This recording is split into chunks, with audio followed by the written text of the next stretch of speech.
Welcome into the live. Everybody tuning in for the first 300 of you guys, every single one of you. Make sure to say hello, good morning in that chat down below. And also make sure that you're helping me out here today by double tapping away on that phone screen, sharing this live out with a handful of friends. You guys already know. I love you all. For everyone coming in, I love you, quite frankly. We have yet another day of debates. If you've been here a couple times, you already know the drill. If you're voting for Trump, hop in the queue. Let me know in the chat by spamming MAGA or Daddy Trump. I'm a part of a cult. Any one of those phrases work. Pick your choice. And without further ado, seemingly, we already have a couple guest requests here, so we're going to hop right into the debates. Let's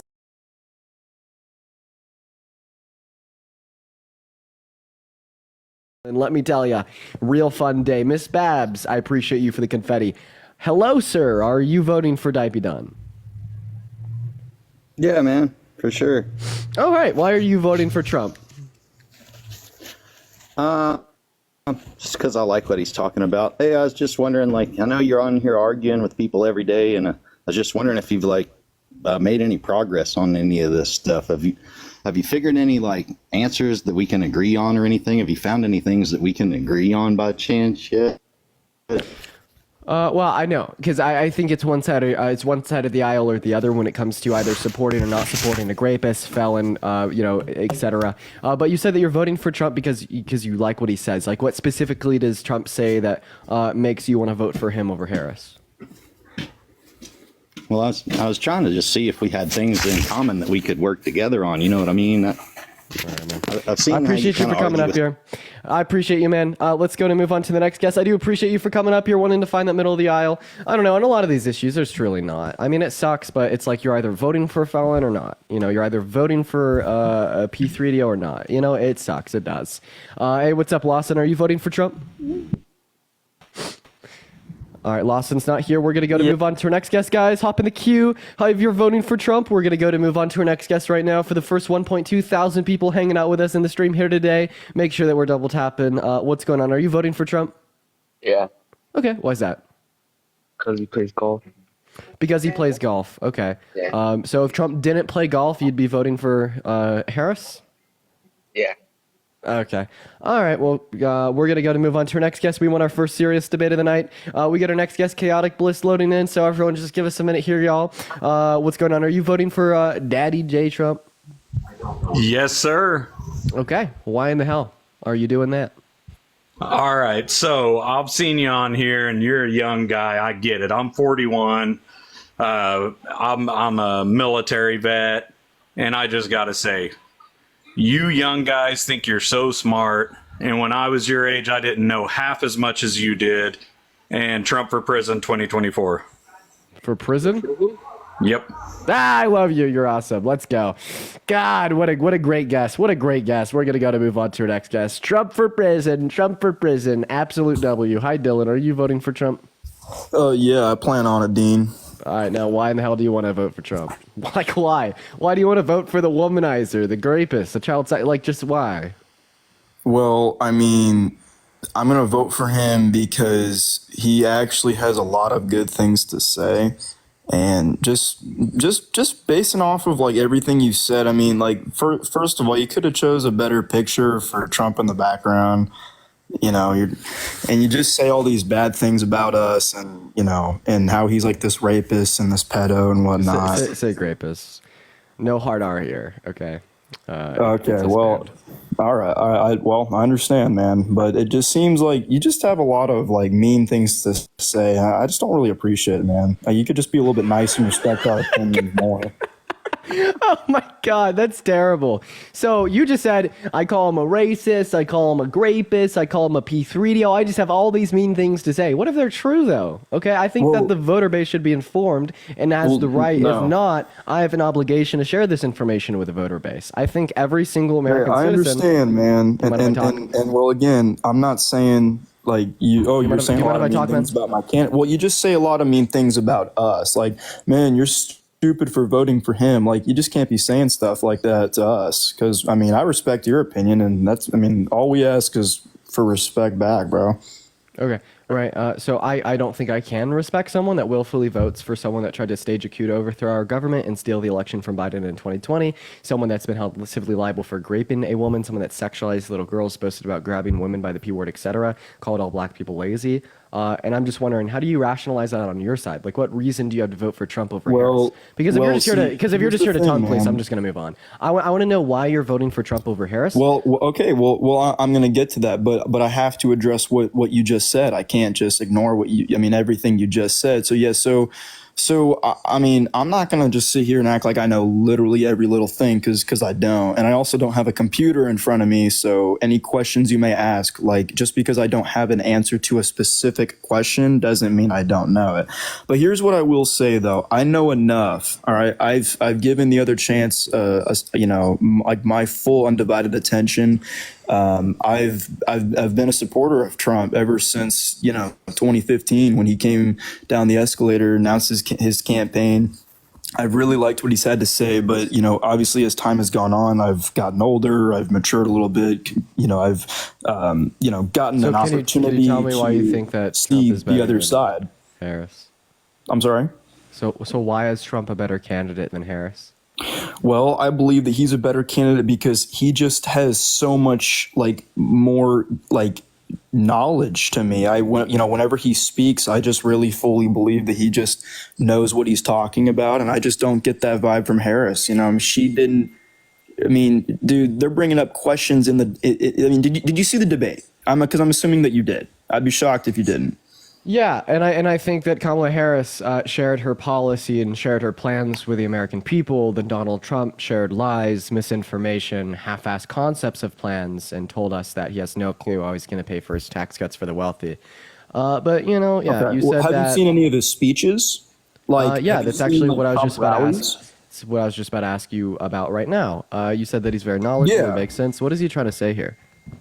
Well, again, man, he just, if you've actually seen his speeches, so he's not going to address all that stuff in the debate. He's debating his political opponent. In his speeches, he actually does go into what he's going to do to better this country. Okay. He doesn't talk smack about Harris like Harris talks about Trump. That's actually a big fat fucking lie. He said that she wasn't black. He called her an idiot. He called her dumb. He said that, she's bad and she's a female. He's called all black people lazy. He said that women are gross. He said that the best thing that could ever happen to a woman is a pregnancy. He said that he likes to kiss pretty girls and he can't hold himself back. And this is how it's hard. It's hard. He said that he doesn't like black men counting his money. He likes the quote unquote short men and yarmulkes. I know. What do you mean he doesn't talk smack? Listen, I saw you on some Charlie Kirk podcast or something, on some video, with him debating college students. So I have a sort of idea of just who you are as a person. I understand you're very strong in your political beliefs. But I'm so sorry. I don't see what that has to do with our discussion at hand. Okay. No, so I'm just saying. Okay, Dylan, I have to be able to get a word out. You've interrupted me every single time. You've interrupted me every single time I've spoken. Okay. All right. How about you wait until I finish speaking for you to hop in on the conversation? Okay, sure. I'm sorry if I interrupted. I didn't mean to. Yeah. So you said the reason that you're voting for Trump is because he's really intelligent and he makes a lot of sense when he speaks. Okay. Yeah. I just have a question. What is Trump trying to say here? They were saying the other night, the shark. They were saying, those sharks, we have to protect them. I said, wait a minute, wait.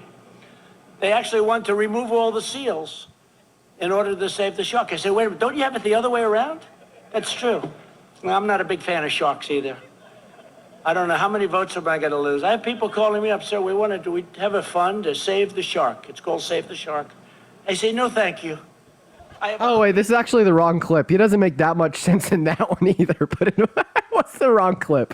Okay, now hold on. Here we go. MIT, my relationship to MIT, very smart. He goes, I say, what would happen if the boat sank from its weight and you're in the boat and you have this tremendously powerful battery and the battery's now underwater and there's a shark that's approximately 10 yards over there. By the way, a lot of shark attacks lately. Do you notice that? A lot of shark.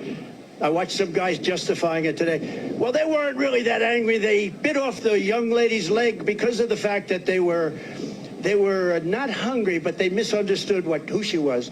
These people are crazy. He said there's no problem with sharks. They just didn't really understand a young woman swimming now really got decimated, and other people too, a lot of shark attacks. So I said, so there's a shark 10 yards away from the boat, 10 yards, or here. Do I get electrocuted? If the boat is sinking, water goes over the battery, the boat is sinking. Do I stay on top of the boat and get electrocuted? Or do I jump over by the shark and not get electrocuted? Because I will tell you, he didn't know the answer. He said, you know, nobody's ever asked me that question. I said, I think it's a good question. I think there's a lot of electric current coming through that water. But you know what I'd do if there was a shark or you get electrocuted? I'll take electrocution every... Okay, so since Trump is so intelligent, he makes a lot of sense. He's such a presidential candidate. What the fuck is Trump trying to say? That maybe you could interpret that for me? Maybe you're the Trump whisperer? No, man, I'm definitely not the Trump whisperer. I mean, I couldn't really make any sense out of what he was saying there. I'm sure he meant something, but I just didn't understand. Okay, so it's like a misinterpretation error on your end. I'd love to ask you a question. I mean, it could be. I mean, Okay. he has to be talking about something. I just didn't He's talking understand. about, so he's just so intelligent and so smart that he's just speaking above your level. Okay. Well, no. I have a No. What I'm saying is, like, I just couldn't, personally, I just couldn't interpret what he was saying. I mean, but again, he was talking about something. yeah. Can I ask you, would you ever vote for a candidate who wanted to ban all new Christians from entering into our country? Well, I would not want to vote for a candidate like that. No, Okay. So because yeah, I like if do Trump- happen to be Christian myself, so I definitely would not support that. Yeah, so if Trump did that, you want to vote for him in November. So Trump did say that he wanted to ban all new Muslims from entering into the country, and you're voting for him.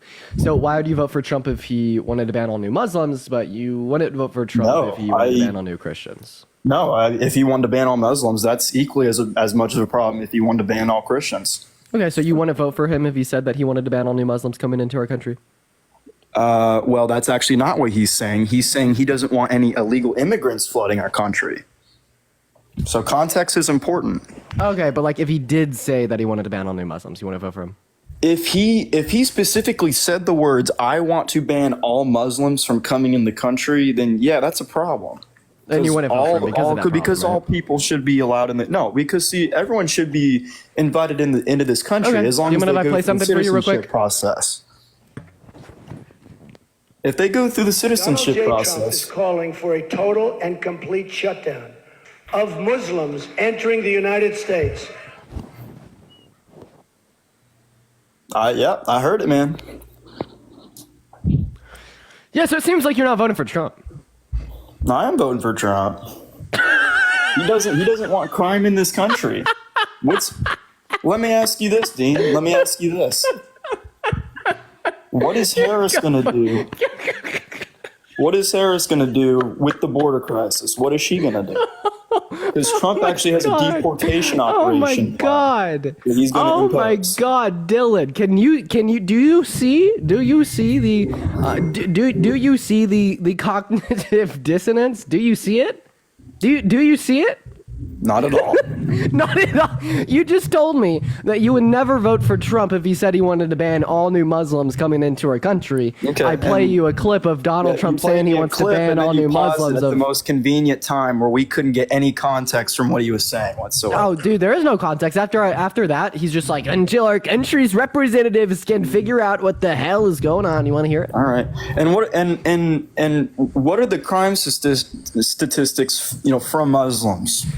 Jordan, I I'm appreciate sure you that for the they cause a $5 lot on of the crime Venmo, in and this Gabby, country. thank you so much for the $1 on Venmo as well. Thank you so much, Jordan and Gabby.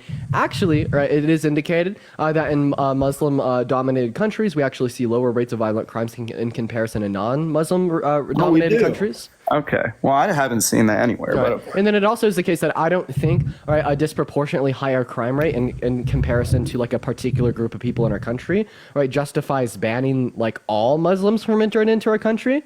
Like for instance, Charlie Kirk the other day was making an incredibly racist argument that black people are disproportionately more likely to commit violent Okay. crimes. And was that whenever he the was question, debating you? The question I'd ask you, Dylan, is if Charlie Kirk's worldview is true, would it be justified to ban all new black people from entering into our country? Dude, we want to lower crime You're not as much answering as my we question. can in the country. Okay, that's what we're trying to do. The dude's not a racist. He just wants people to be legal United States citizens. And yes, and that does include Muslims. You're not answering my question. Okay, so what was your question? Okay, so you weren't listening to me, even though I was speaking directly to you. Got it. So you said that, yeah, he's completely justified in banning all new Muslims from entering into our country because you're incredibly, Islamophobic, and you think that they're more dispositioned to commit violent crimes. See, So this is the problem. Okay, This you're is interrupting me. Well, I'm asking you my question. Well, I am, and I hate to do this, but I have to, man. You're saying all these slurs and these mean things, and this is why it's hard to have conversations with all you guys, because you jump to conclusions and you talk nasty things whenever we just want to have civil conversations. I have not once said any mean thing to you whatsoever, and you have probably done it 10 times, man. Okay, so if you're butthurt about me calling you Islamophobic because you're justifying a Muslim ban on people coming into our country... It's not just Muslims. He just happened to say Muslims in that video clip. It's everyone. He has literally said in his speeches he wants to do a deportation operation of illegal immigrants. Wait, that has to do with individuals who enter our country right through illegal means of entry, right? When Trump was referencing this Muslim ban, this meant no Muslims can come into our country as tourists, no Muslims can come into our country through asylum-seeking processes, no Muslims can come into our country through any means of entry.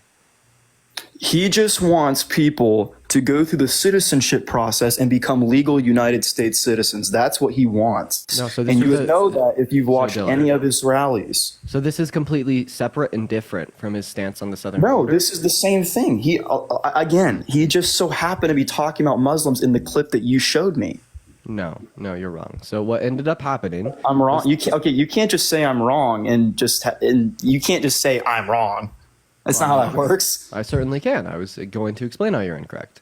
So what ended up happening in 2016 when he said this is he then tried to turn around and sign into law through an executive order a ban on all new Muslims entering into our country until he figured out that that was unconstitutional. So he selected 6 countries that are disproportionately Muslim and banned all new entries from them. Okay, right, and that included tourism. Right, there's a travel ban insofar as those individuals couldn't come into our country via tourism. They couldn't apply for citizenship or residency. They couldn't come into our country through like the legal system of asylum. No, his statement that I just played for you out loud didn't pertain towards undocumented entries into our country. It pertained to any means of entry into our country. Okay. Well, I mean, I just don't see how that is the case, but I mean, if that's what you believe, yeah, I really don't. Sir, in the clip it says a complete and total completely contradicts everything that he said in his speeches. So I just don't understand because he's where a you're liar. getting that. Because where I'm getting that in the clip, he says a complete and total shutdown of Muslims entering into our country. It's not just Muslims. It's everyone. Now Okay, I'm just going off of stuff recently. Dylan, I just want to clarify. Trump wants a complete and total shutdown of everyone entering into our country. No, he wants he's going to impose a deportation operation, the biggest since Eisenhower. Okay, Dylan, I'm gonna kick you if you don't understand this. Like, I don't understand why you're being so dense. Chat, honestly, should I just kick him? Like, I don't understand why you're being so dense. You're gonna kick me because you disagree with my opinion. No, because you're being incredibly dense. This has nothing to do with immigration, Dylan. I want you to say this out loud. This has because nothing I'm trying to do to with listen to you. I already did explain this to you, okay? All right, you're just being incredibly dense. I don't understand what it is. I said I don't understand how you're getting that from. Okay, yeah. Well, Dylan, don't interrupt with a real man when he speaks, okay? So, yeah, I'll go ahead and play it for you one more time and then kind of explain it to you. I think if you can't understand this, I'm just going to move on because you're being incredibly intellectually dishonest and really dense for seemingly no reason. So we're going to go to play the clip. Donald J. Trump is calling for a total and complete shutdown of Muslims entering the United States until Donald J. Trump is calling Continue playing the clip. for a total and complete shutdown of Muslims entering the United States. Until our country's representatives can figure out what the hell's going on. Figure out what the hell is going on. So do we see there how it's not just Donald Trump saying that he wants to completely and totally shut down undocumented migration into our country, and he happens to be that makes sense to me. in this clip. But that was in but he's 2016. actually referencing all new Muslims coming into our country via all means. Yes, that was in 2016. But what was also happening in 2016? What was also happening during that time? Yeah, the San Bernardino terror attacks committed by a US citizen. ISIS? No, this has nothing to do with ISIS. Well, good. Because again, that was happening during this time. So that would make sense that he would shut down all of those people. What do you mean, all of those people? You country. fucking racist. You sicken me. You sicken me. So you're associating one group of terrorists, and then you're saying all of those people. Are you saying all Muslims are terrorists? No, not at all. Okay, so then how come you said all of those people? We're gonna ban all of those. Hey, sir, what about the white nationalist terror groups here? Hey, little boy, listen to the real man while I'm speaking. So what about the white nationalist terrorist groups here at home in the U.S.? What about the KKK? Right? Should the EU ban all new white entries into their countries because they're all of those white Christian nationalist terrorists? I think if a certain group of people are a threat to this country, I don't see a problem with that. Okay, right. So how are Muslims a threat to our country? Well, again, if you know what happened in 2016, all right, and also like what happened in 26? too. What happened? Oh, okay. So Muslims launched one. So you're saying that all Muslims did 9/11? No, that's not what I said at all. So then how does dude. that make Muslims a threat to our country? Excuse me? How does 9/11 make Muslims a threat to our country? It doesn't. Okay, so then Muslims aren't a threat to our country. Thereby, we have no justified means of banning them from entry. Well, certain groups are. I mean, that's what you said. No, so what did Trump say? Trump said that he was not going to allow Any Muslims into our country until we figure out what's going on. Yeah, so the reason that he called for this was because of the San Bernardino attacks launched by a Muslim that was a U.S. citizen. Okay. Right. So I just want to clarify. So we actually see that there's similar rates of domestic terrorism committed at the hand of Well, like, I white think Christians. Hey, Dylan, I'm speaking. That there's similar rates of terror committed at the hand of white Christian nationalists. So would it be justified for us to ban all new white people coming into our country? No, see, I don't agree with that, no. Okay, so then why would you agree with it in the context of Muslims? The thing is, dude, all right. No, I'm asking you a question. You're saying Muslims commit terror attacks here in the U.S. I'm trying to answer your Therefore, question. it's justified to ban all new Muslim entries. Okay, but white people commit higher rates of terror attacks here at home in the U.S. So why is it justified to ban all white people? Okay, yeah, I understand your question, but I want to explain what I want to explain what I believe Trump was trying to do there. So yes, so there was an incident that happened to involve Muslims, and I believe that Trump was just taking an extreme measure to just protect the country. Okay. Right? Okay. So Maybe if the he shouldn't person, have went that hey far. Dylan. So if the person that committed the San Bernardino attack was a Christian, and Donald Trump called for a total and complete shutdown of all Christians entering into the country, would you still vote for him in November? Listen, man, if a certain group of people are a threat to the country, there I want has you to to be answer my something question. done You're not about it. answering my Yes, question. I just did. Okay. So if that there person has also to be has, certain okay. measures. I just want to clarify. So yeah, Here's what I'm telling you. I just want to clarify. If that terrorist was black and Donald Trump attempted to ban all new black people from coming into our country, would you still vote for him in November?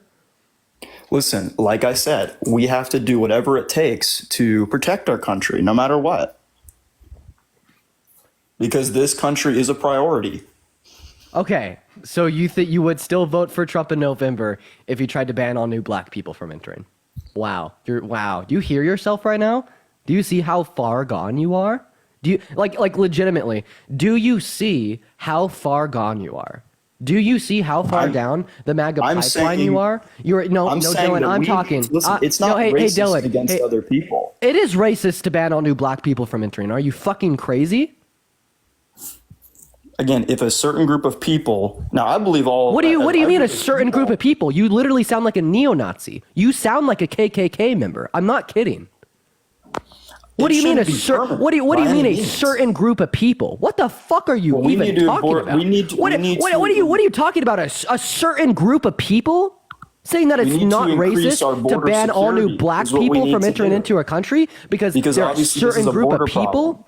So I just want to clarify: if the person who committed the San Bernardino attack was black, and Donald Trump wanted to ban all new black people from entering into the country, that wouldn't be racist? No, I don't agree with that. I didn't ask you. I asked you if it was racist. No, I think it's an extreme measure. Is it racist? Now, I understand where he's coming Dylan, from. is it but racist? In this case, it is extreme. Dylan, so is no, it I'm racist? not defending what he's doing. Dylan, is it racist? What? Do you understand what? Hold on. Did you hear what I just said? Is it racist? Listen, to me, Dylan, I is it think racist? It is an Dylan, extreme measure. Dylan, I'm not asking you if it's an extreme measure. Okay, is it racist?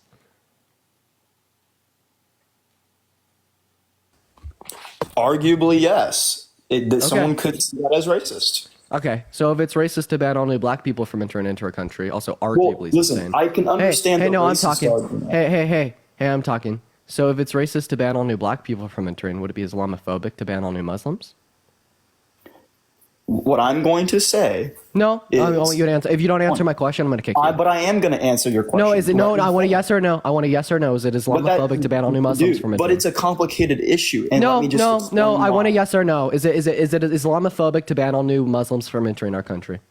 If it's going to be simply yes or no, then you're not going to get the answer that you want. All right, see you, Dylan. We're gonna move on to our next guest here, y'all. Let's go and see what our next guest has to say, y'all. In the meantime, make sure that we're double tapping, y'all. I might honestly just stop running that argument as a whole on people that come up in here because, like, it's just incredible. Like, they literally they're such fucking copers. Like, this shit makes me hate Trump supporters. Like, this shit right here makes me vehemently loathe the apologists to this man. Like, I'm not kidding. Like, if you want to radicalize someone, right, to be about as anti-MAGA as you could get, listen to them cope, whine, and seethe about how it wouldn't be wrong to ban all new black people from entering into our country, and we should ban all of those people that did 9/11 too. Like, it's literally insane. Okay.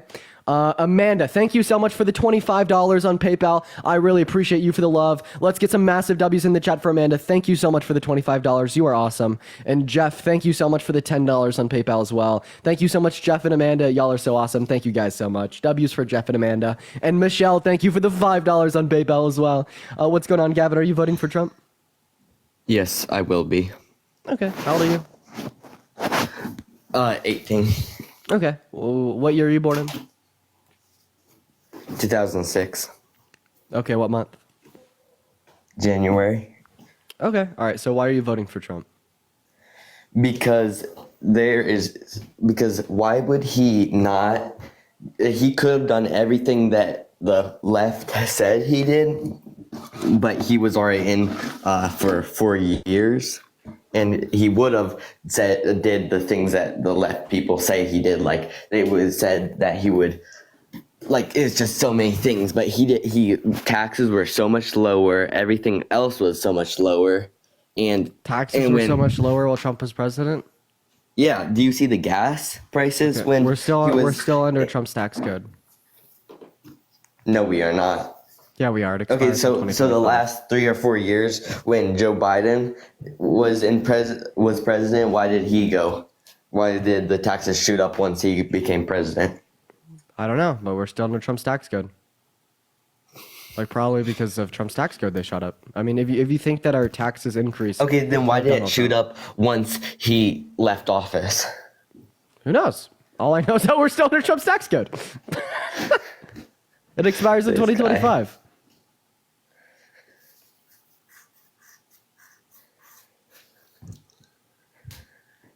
That everything that you just said did not make any sense.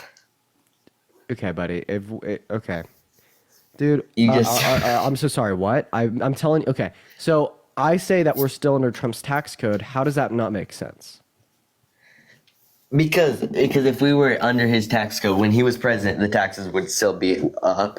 And it doesn't. And like Joe Biden and them, they did different things. Like they spent billions of dollars. Are you in Ukraine and stuff. are you confusing tax with prices?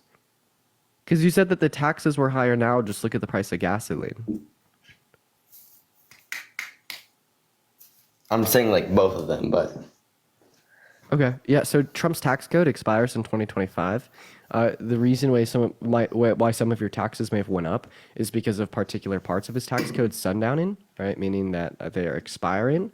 So the way that Trump's tax code was structured was basically like as the bill matured, right? Some of the tax cuts for the middle class like would expire, making the tax rates go up. Yeah. So thank Trump for that. Thank you, Trump. Say thank you, Trump. Say thank you, Trump. Say it, Gavin. Say it, Gavin. Say thank you, Trump. No. Say thank you. Why? Because trying to your taxes humiliate went up. me. Okay, because it was Joe Biden. They were spending useless things for immigrants and all that stuff, Okay, so there's and less then it money shot spent everything up. There's less money spent under Biden and Harris than there was under Trump. Also, spending money. No, there was not. Yeah, there was. So we could reference crbf.org here, the Committee for the Committee for a Responsible Federal Budget, right? $8.6 trillion added to the debt under Biden and Harris. Under Trump, and then 4.6 added under Biden and Harris.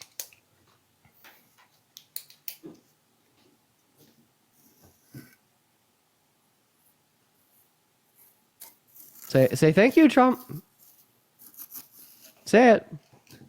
Say it. Say thank you, Trump. Chris, thank you for the $5 on PayPal.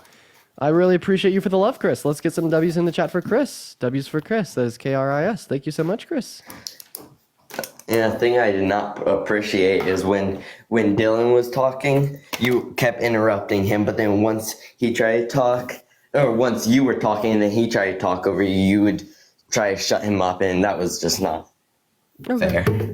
Okay. Well, I don't think it's fair to ban all new Muslims from entering into our country.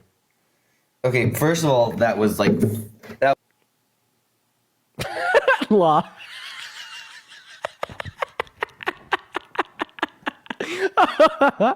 One of my mods.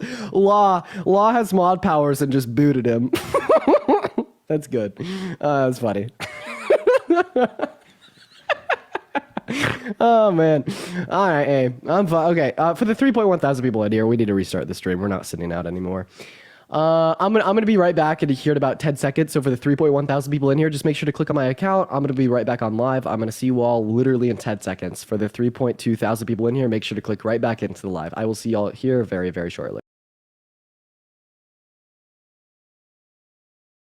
Maya, what's up, Real? What's up, Shay? What's up, User? What's up, Elizabeth? What's up, Laurel? What's going on, Faith? What's up, Joey? What's up, Jin Lian? What's up, Mulaney? What's up, Natalie? What's up, Nina? What's up, Ben, Liz, Frost, Madeline, Addicts, Jesse? Welcome in, y'all. For the first 600 people joining us in here today, make sure that we're double tapping away on that phone screen, sharing out that live as well. We're coming right back in from the restart, so honestly, quite frankly, we're just going to hop right back into the debates. Let's just see who we automatically... Also, Joe, thank you so much for the $10 on PayPal. I really appreciate you for that love, Joe. Let's get some W's in the chat for Joe. I really appreciate you for the $10, and it's good to see you again today, Joe. Hi, Arthur. Are you voting for Trump? Yep. Awesome. Why so, man? I feel like under his, presidency, we had a better economy. You know, I feel like his tax reform was pretty good. And his economic growth was fairly good as well.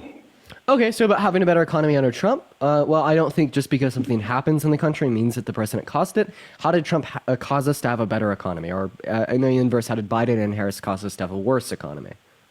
Well, for his economic growth, I mean, many of his supporters credit him with, before COVID-19, right, pointed to low unemployment rates and stock market highs during his administration. Yeah, Joe, thank you so much for, Kate, thank you for the $10 on Venmo. I appreciate you for the love.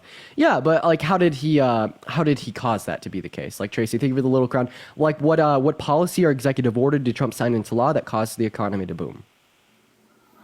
Well, I think that I can't tell you that for sure. I'm not. Okay. So, I mean, if your argument is just, well, it happened under his presidency, therefore he caused it, well, can I say that COVID as a whole happened under his presidency, therefore he caused COVID? I mean, not necessarily. Okay. Right. So then wouldn't I just say the same thing to you? Right. If we can't say that Trump caused COVID because it happened under his presidency, and then we can't say that Trump caused the economic boom just because it happened under his presidency. You'd have to give me extra reason to believe that's the case. All right. I see your claim. Yeah. Yeah. Well, is there anything else you want to go over? Well, I feel like, because I overheard you say that Trump is for the upper class. He wants to benefit the upper class, the upper wealthy, correct?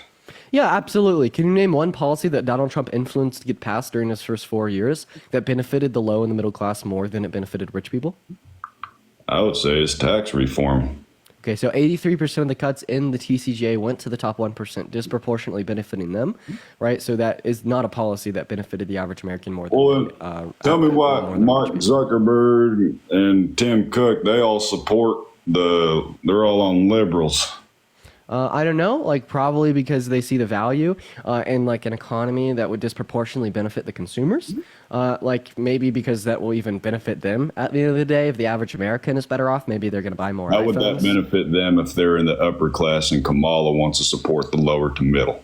Because they want to buy more iPhones, or it's quite possible that it won't benefit them, and they're just some basic, some human individuals with like basic care for those around them, right? I don't think that a rich person supporting the platform that intends to make the average American better off is contradictory in the slightest.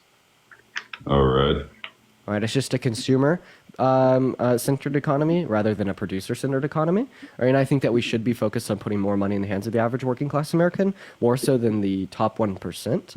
Kamala Harris, right, fights for that average working class American. She wants to cut taxes for 100 million of them. Meanwhile, Donald Trump doesn't.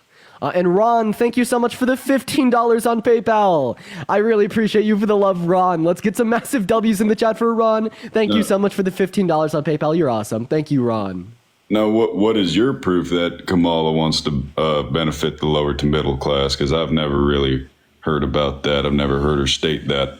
Yeah. Her track record as well as her proposed policy. So with Biden, they passed 4 massive pieces of legislation that benefited the low and the middle class more than rich people. We're looking at the Chips and Science Act, the PACT Act, the Infrastructure Bill, the Inflation Reduction Act, and the American Rescue Plan. In her proposed policy, her tax cuts only benefit, right, 100 million American workers in that low and the middle class. They don't benefit rich people nearly as much. All right. Yeah. Can I ask you a question? You sure? Assuming you had a 10-year-old daughter, would you still vote for Trump if Trump told your 10-year-old daughter that he'd be dating her in 10 years? No, I mean, that's a loaded question. That's not a loaded question, actually. It's a hypothetical question. Yeah, what's the point in hypothetical questions?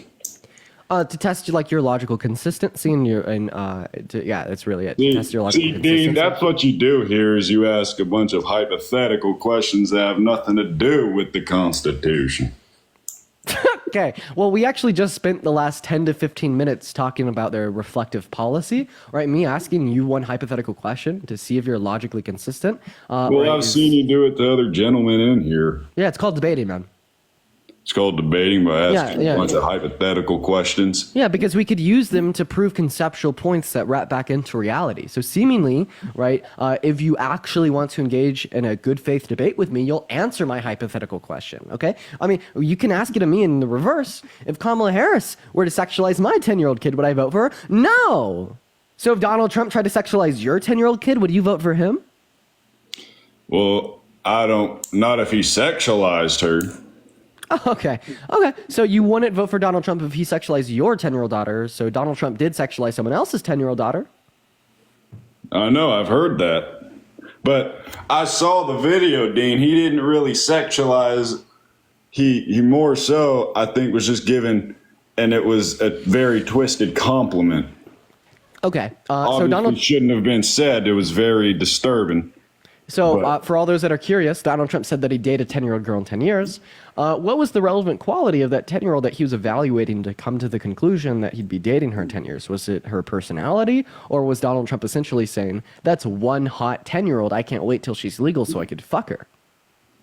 Did he say that he wanted to wait till she was legal so he can do explicit activities with her?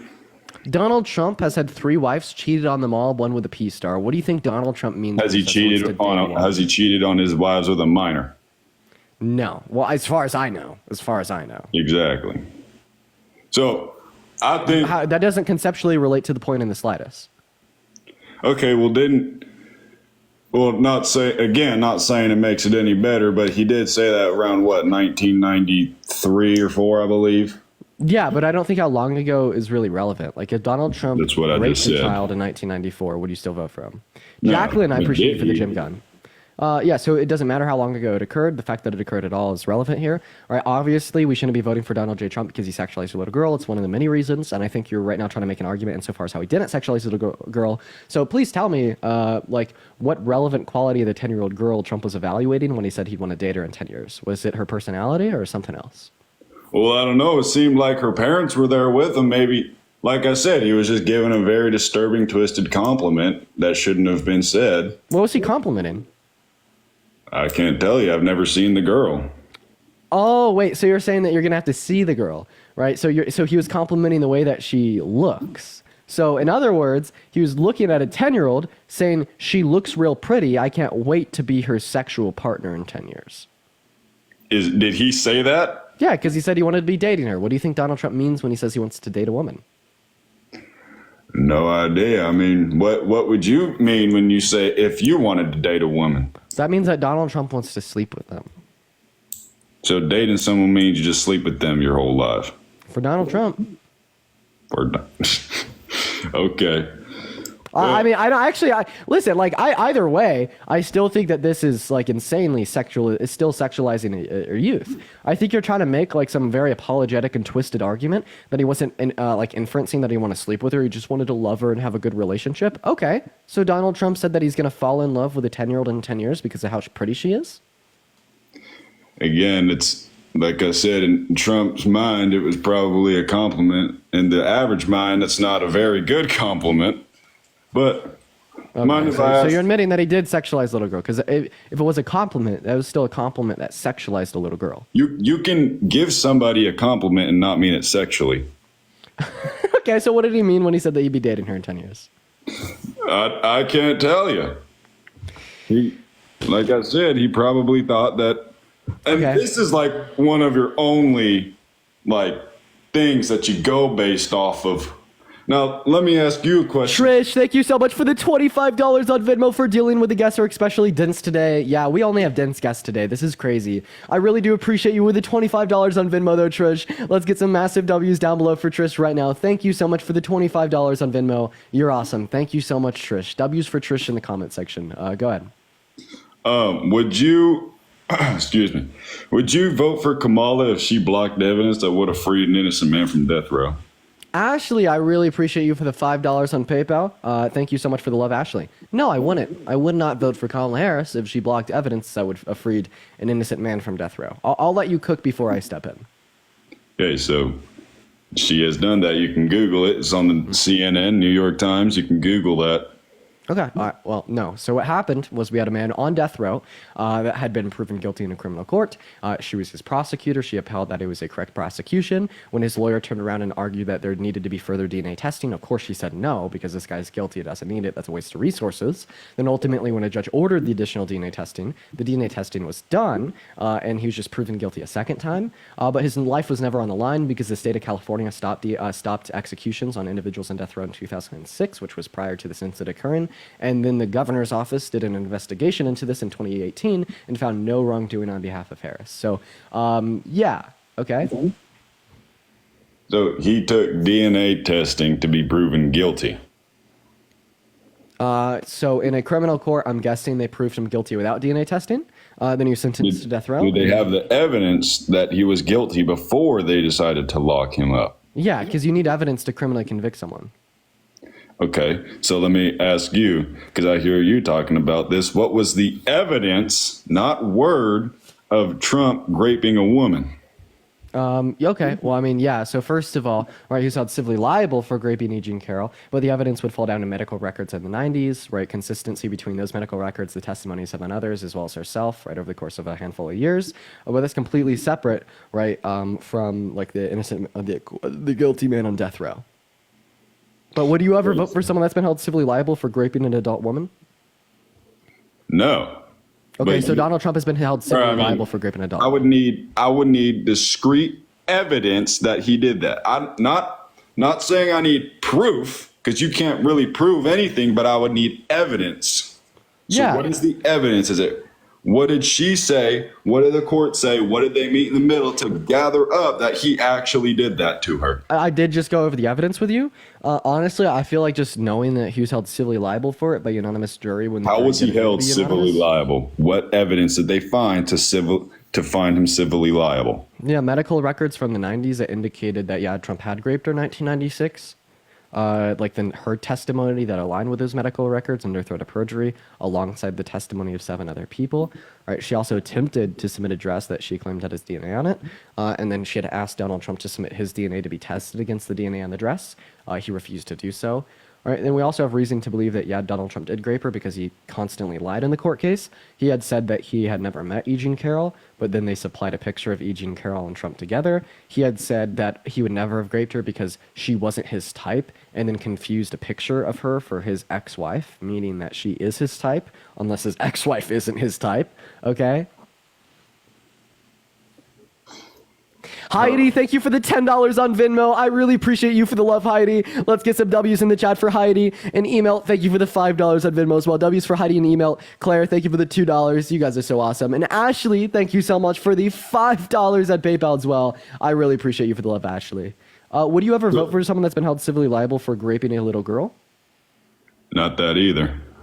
Okay, so you wouldn't vote for someone that's been held civilly liable for raping a little girl, but you would vote for someone that's been held liable for raping an adult woman. What's the specific difference More between... hypothetical questions, Dean. What's the... Yeah, more hypothetical questions. Irrelevant. So what's the distinction between you wanting to vote for someone in one scenario but not the other? Because first of all, there's no evidence he didn't actually grape a little girl, and there's really no solid proof, solid evidence that he graped what's her name, Eugene Carroll. Okay, so which piece of evidence do you dispute and why? I would need to see other people walking in, seeing what was going on. They had 7 other people. Who are the other people? Co-workers and friends. Do you know their names? If No. not, that's fine. Okay. Well, maybe so they were co-workers and friends. Maybe they were taking her side. Okay, so you're appealing to a possibility, not the probability. So, I mean, I could say that because it's possible that 9/11 was an inside job, that therefore it was an inside job, but that wouldn't be, rational of me to do because it's probably not the case that it's an inside job, just like we'd say it's probably not the case that they lied and perjured themselves in a court of law, right? It's most likely the case that, yeah, Donald Trump did grape Eugene Carroll, right? I laid out, multiple reasons to believe so, right? But seemingly, you just don't dispute what I say, and then you just go back to repeating that there is no substantial evidence. So I just have a question. If you had a 7-year-old daughter and she has a babysitter and you figured out that this babysitter has been held civilly liable for graping a 7-year-old daughter, for graping another 7-year-old girl, would you still let them babysit your daughter? No, but if there was evidence that, if there wasn't evidence that he did that, then if there's no evidence that he did that, then I would probably let them. Okay. I'd obviously be skeptical, but So what piece of evidence from the Trump what piece of evidence from Trump's grape case do you dispute? Because I named a lot. So what piece of evidence do you dispute? Well, I would have to say I would need people from Trump's side saying that, yeah, he did that too. Okay, well, Trump was alone at the store when it happened, and of course Trump would ain't lie that about doing it. convenient, ain't it, boy? I'm so sorry. Most people that grape women don't have their friends watching them. Well, where did this even take place? Okay, it happened in a retail store. I appreciate you for coming up, man. We're just going to move on to our next guest. Let's go to see what our next guest has to say. Y'all, if you are in the queue, make sure that you're voting for Trump here. We're going to get our next guest user up in the box. If you guys do want to support me, my Venmo as well as my PayPal are in my bio. For the 4.3 thousand people in here, make sure that we're double tapping away in that phone screen and sharing out this live with a handful of friends. What's up, user? Are you voting for Trump? I don't know, right? I lean independent. Okay. I do appreciate you for coming up. I am just looking to debate people that certainly are voting for Trump. But I hope with watching this live for a good 30 minutes that I could help convince you to vote for Harris. User, I appreciate you for coming up. Undecided voters are very important. Hi, Pistol Pete. Are you voting for Trump? Yep. Okay. Why so? because that's what I already decided I was going to do a long time ago. Why is my phone saying no internet connected?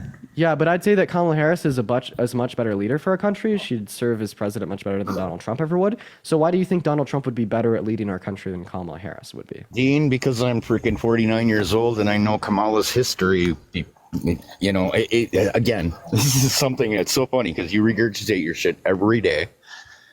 Kamala's been in the news since 1992.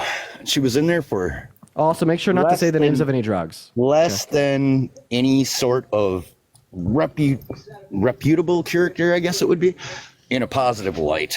And Yeah, then, so what specifically has Kamala Harris done in her past that you think makes her a worse candidate than I Trump? don't know. Why did she drop out in 2020 election? Why was she the first one to drop out after she had to own the fact that her family owned slaves? Like, Okay. why So did that first happen? of all, I'm going to answer Why the did first that part of your happen, question. Dean? No, there's no answer to the Yeah, question. because she Dean. joined Why did she have Biden's- to drop out? Because she joined Biden's administration, then the No, second she part. didn't. Not back then. Not in 2020. She did not. She didn't drop. She didn't join shit until did. later on. That's why she's our VP right now. She dropped out. to Yeah, on now this she is, administration. and she was then. Wait, why did RFK drop out of the Last primaries this year? minute. She was selected at the last minute, Dean. No. Why did She was why did never RFK? a forerunner for anything. She was, again, like she was just installed this time that you guys are all advocating for her. You guys, nobody ever voted for her. Hey, Pistol Pete. Why did RFK installed. drop out of the election this time? I'm sorry, what? Why did RFK drop out of the primaries this year? Sorry, out of the election this year. RFK dropped out of the primaries to sit there basically because he was getting screwed in all the different states. No, that were because he going got a out and cabinet they were gonna position keep on him Trump's the ballot, administration. even though he pointed out and he realized, unlike what was her name, Nikki Haley, the one that wanted to stick in there as long as she could and everything else, she knew that she wasn't going to beat him. So RFK decided he was going to be smart and do the same thing. It's pretty common sense, Dean. Yeah, no matter RFK what you say, no matter what you do, no matter what the propaganda you spew on here, you can just read your comments. Everybody is seeing it. That's the funniest part. Don't put your hand up to me, boy. I'm really just trying to be respectful to you, man. Do you want me to put you on mute? Boy? How about that, boy? Yes, boy, You want me to you're put you on mute? I didn't even have to do it for you. Law of the Wild. Thank you for putting him on mute. Yeah, so the reason that Kamala Harris dropped For out a of... little boy. You will be a boy until you're an adult. I don't know. You're in college right now. You have no experience with anything in life. I'm more experienced than you in life. Also, Law, it's okay. You don't have to keep muting him. I want him to yap. It's okay. It's okay. We'll let him yap. I don't want him to leave. Go ahead and unmute Pete. I want to have a good, respectful I conversation with you. responded to you because I saw you were sitting there what was it, yesterday or the day before?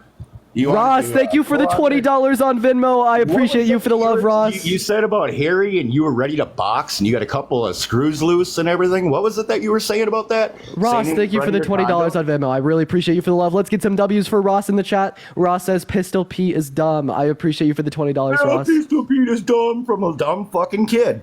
Oh. Either way, answer the question. I'm Do you pretty want a sure- box?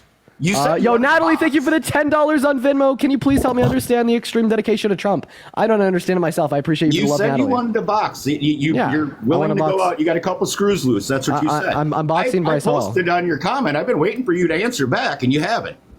I'm boxing Bryce Hall. Uh-huh. Michael, thank you for the $5 on Venmo. Guest is upset that Biden's not running because he's terrified. For real. I appreciate you for the $5 on Venmo, Michael. W's for Michael in the chat. Hey, I have a question. Trump said that all black people are lazy. How do you feel about Trump being a racist? Are you talking to me now? Yeah. Okay. Number one, I'm biracial. Number two, I'm more Native American than I am black.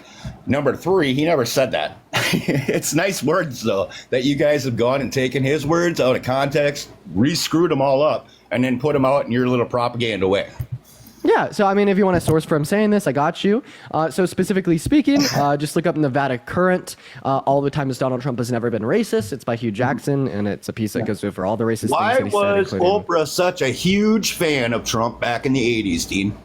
Okay, yeah, I don't think that like tokenizing certain members of the African American I community... think it does. I think it goes relevant, Dean. Maureen, thank you for the $20 on Venmo. These oldsters saying that you're too young are killing me. Thank you for the $20, Maureen. W's for Maureen in the chat. I don't know, why did a lot of women... Question, Dean. Let's go back to history before you were born, okay? Yeah. This is, again, history. It's not something that you can counter-debate or anything. It's all history. So why is that she was yeah, such a huge promoter I got you, of Cletus. I Trump appreciate and that. everything back then? Yeah, sounds good. I answer your question, Pete. Okay. Well, why did a lot of women say that it wasn't misogynistic in the 1920s for women not being able to vote, and why did a lot of women not want women enough to be with able the to vote? projecting, Dean. Jesus Christ, dude. Wait, what's projection? You misincorrectly used that term. Everything you do is projecting. Stratton, thank The you for the whole $10 on allegations that you all PayPal. I have really against appreciate you for the love. Let's get some there was W's for no Stratton. DNA. Hey, 1 second. I'm thanking my There was donors. no Hey, proof, you could and there wait. was I'm never thanking my any freaking donors. hospital report You could filed wait. that I'm thanking my going donors. saying that the jury went and used. Stratton, thank you for the $10, and Jordan, thank you for the $5. I was thanking my donors. You could wait, Pete. Keep going. Keep going. I keep thinking. I'm sure you have more, Dean. Go ahead. I only have Again, those this two. is something we watch you and we see you do this all the time. You're an obnoxious little 20-year-old twit. This is your antagonistic little views that you have in your antagonistic little way. Thank We you for all the hand see heart. it. So give out some more shouts. Go ahead. Well, when I get more I'll wait donos, right I'll here while interrupt you more. grift, okay? Oh wait, I have a question. What's grifting? I'm waiting for a logical question from you. I'm waiting for you still to answer me without going back to some other crap. Okay. Well, yeah, the question that you asked me was, well, if Donald Trump is racist, well, then why did this one black person like him? Well, I don't feel like tokenizing members of the African American community that It's would not agree just with you. one member would serve of one moment. Congress Just, either. just let me. Hey, and now who's being obnoxious? It's you. So I just want to clarify once again: tokenizing a member of the African American community that agrees with you and disagrees with me doesn't really serve to the purpose you think it does. Like, for instance, a lot of women in the 1920s, right, fought against women having the right to vote. They said that women shouldn't have the right to vote, and it's not misogynistic, right? But obviously, we'd still say it's misogynistic for Do women we not to have that right. tokenize do we tokenize MLK? Do we tokenize Muhammad Ali? Do I we appreciate you for that, tokenize Tyson? Do we who do we when we're talking about Gabby, thank you for the $5 on Venmo for the grift. Yes. Jordan, thank you for the Which $1 one on of Venmo those for the grift. people And would be Hannah, thank you for the tokens? $5 on Venmo for the grift. And Emil, thank you for the $1 on Venmo for the grift. Thank you, Emil, Hannah, Jordan, and Gabby. Y'all are awesome. Go ahead. Got any more, Dean? No, I only had 4. You sure? Okay. Answer the question. Like which ones are Marianne, thank you for the $25 on Venmo to please shut him up. I really appreciate you for the Actually, $25 you know what's on funny? Venmo, Marianne. I Let's think get at what least we need to 300 do- W's in the chat for Marianne. Thank you for the $25 on Venmo. And Edward, thank you so much for the $2 on Venmo saying I'm 47. Pistol is crazy. I really appreciate you for the love, Edward and Marianne. He's 47 and I'm crazy. Yeah. Okay. I'm going to tell you what, Dean. I think what needs to happen is that you need to debate with my 13-year-old daughter. When she gets home from school, she'll be home in about 3 hours. So you're going to be on later tonight? Yeah. So first of all, I don't debate fetuses Okay. on It the has live. to be minor friendly. All right. You I don't debate. cuss. You don't do anything else. You have to be friendly and you have to be minor. Whatever. David, thank you for the We'll call that. $10 on Venmo for owning Pete. I appreciate You think for you the could love, do David. that with a 14-year-old? Yeah, so actually, no, I don't debate minors on my live. It's against TikTok terms of service. But then additionally speaking here, I still did want to serve to my point, right? So you said that Donald Trump isn't racist, right? If Donald Trump's not racist, well, then please How explain to about you me. debate one my moment. 27-year-old Pete, with daughter, all due then? respect, if you interrupt me, I'm going to put you on mute. If Donald Trump's How not about you racist... debate my th- 27-year-old go on mute. daughter? If Donald Trump's not racist, can you explain to me why he denied housing to black people because of the color of their skin in 1973? Or said that Barack Obama is black, therefore he's from Kenya, even though he has a birth certificate from Hawaii, therefore he can't run for 1973 would have president? been Or can you Joe explain to me Biden, how not Kamala Donald Trump. Harris... Donald Trump wasn't in politics in 1973. That was Joe. Okay, you interrupted me again, so I'm going to go ahead and go over all my points again. Where you said that Donald Trump's not racist. I'd say that Donald Trump is racist. And again, In you're going to 1973 when Stop interrupting me. I'll just continue to put you on mute. Do I need to sit here and treat you like the baby you are? I think it was funny how earlier you were calling me immature. Now I literally forcefully have to put the binky in the little baby's mouth. Okay? All right? Maybe you're already wearing the diaper, so you're already playing the role, just like Trump. Anyways, so in 1973, Trump denied housing opportunities to black people because of the color of their skin. Right in 1991, Donald Trump said that all black people are lazy. Donald Trump also said that he doesn't like it when black men count his money. He prefers the quote-unquote short men and yarmulkes. Donald Trump also said that Barack Obama was born in Kenya because of the color of his skin. Therefore, he shouldn't be able to run for president, even though he's from Hawaii and has a birth certificate to prove it. Donald Trump also said that Kamala Harris quote-unquote turned black. Okay, right? There's obvious examples of racism, and I'd love for you to explain to me how they're not without pivoting to Joe Biden.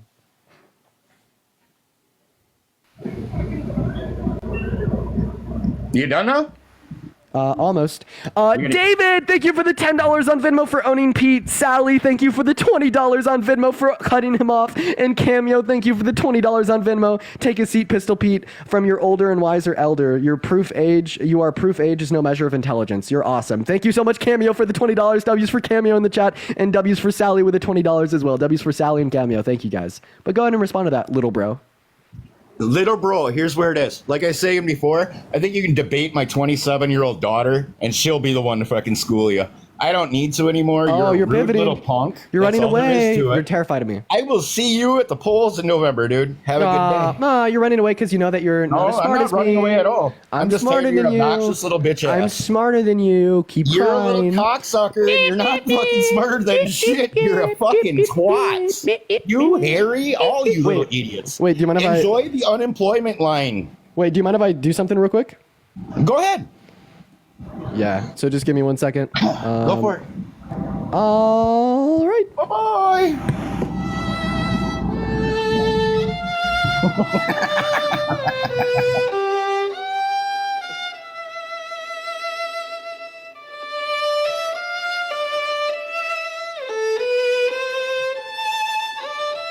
Wait, so sorry. Go ahead. Go ahead and continue to talk, Pistol Pete. Your mic got muted. Go ahead and turn it back on. Feel free to continue talking. It was the same music that Charlie was playing for you. Have a good day.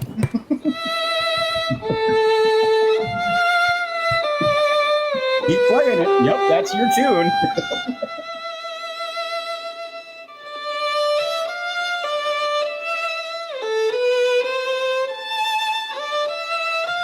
All right, ladies and gentlemen, we're going to go ahead and move on to our next guest. For the 5.7 thousand people in here, make sure you hit that follow button if you haven't already. I do these lives every single day. Make sure that you're double tapping away on that phone screen as well. Let's get up to 500,000 likes here and share out that live too. If you want to support me, my Venmo as well as my PayPal are in my bio. All right, are you done? All right, so first of all, tell me one thing that Kamala's done good while being in office, please. Excuse you? Yeah, thank you. Go ahead. Oh, okay. I see where we stand. I could be sassy too. Okay, you have never met a man as sassy as me. Off the bat. Second of all, you said to name one good thing that Kamala Harris did while she was in office. Well, how about I name a few? Her and Biden passed some of the most monumental legislation in modern U.S. history, right? Such as the Chips and Science Act, such as the PACT Act, such as the Infrastructure Bill, such as the Inflation Reduction Act or the American Rescue Plan.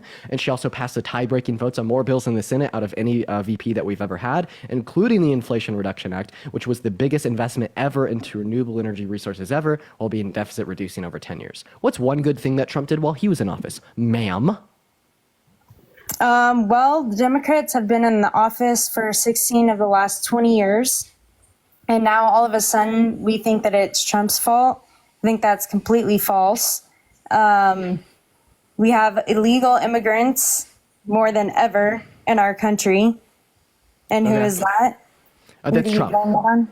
That's Trump. Because Trump advocates for open borders. So unlike Trump, false. No, I'll explain to you how. So unlike Trump, right, Biden and Harris actually wanted to implement good, secure, and effective border policy, right, to make it faster to come into our country legally while also capping legal entries and, like closing down on undocumented migration into our country with a bipartisan border bill in the Senate and the House 2 years ago. Trump torpedoed it. He shot it down because he didn't want the Democrats to look good. He advocated for an open border. He wanted to keep the crisis. All right, so let's talk about how they doubled our national debt. And they're sending our tax-paying dollars to other countries who see us all like a fucking joke because of our president and vice president are weak. That's embarrassing. Let's talk about how Trump actually added more to our nation's debt than Biden and Harris. Okay, he added $8.7 trillion. They added 4.6. 8. Why do you care about someone that doesn't care about you? Trump is so sexist. He's boasted about grabbing women by the P word without asking. Okay, and Biden's not a pedophile? So first of all, Biden's not running for second. And second of all, Biden's not a P3DO. Yeah. But I just want to clarify my answer once again. So I asked you why you care about someone that doesn't care about you. Donald Trump is a sexist. Oh, he absolutely does care about me.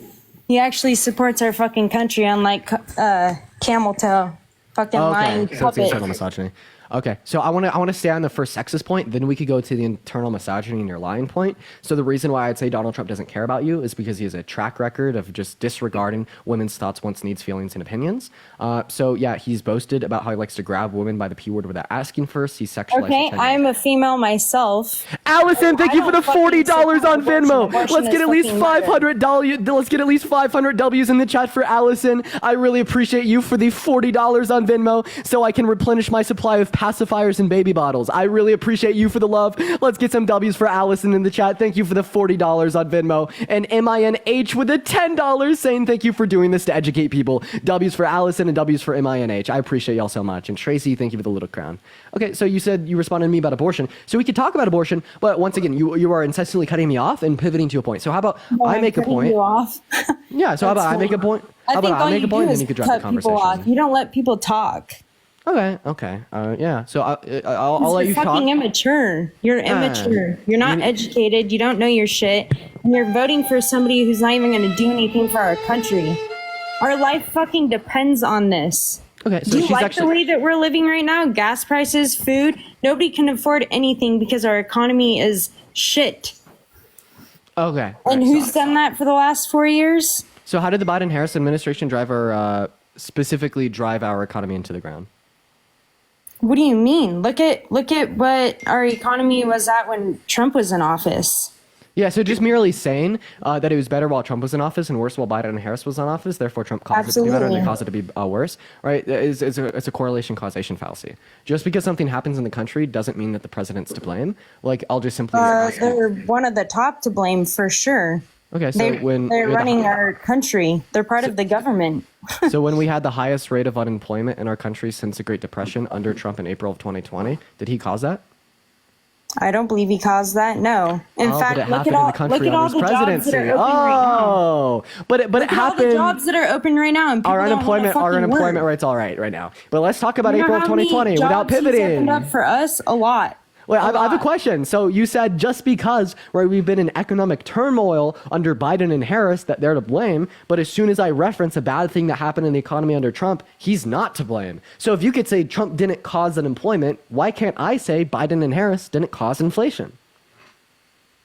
Because that would be false of you to say. What kind of question is that? It'd actually be true of me to say they didn't cause inflation. The global pandemic did. We saw global inflation in every country around the world. But if you think it's false that they didn't cause it, let me ask you this. I want you to tell me and the other 6.5 thousand people watching the live exactly how Biden and Harris caused inflation. Earlier, you're telling me that I'm uneducated. I want you to show us all your education. Go ahead and teach us how Biden and Harris caused inflation.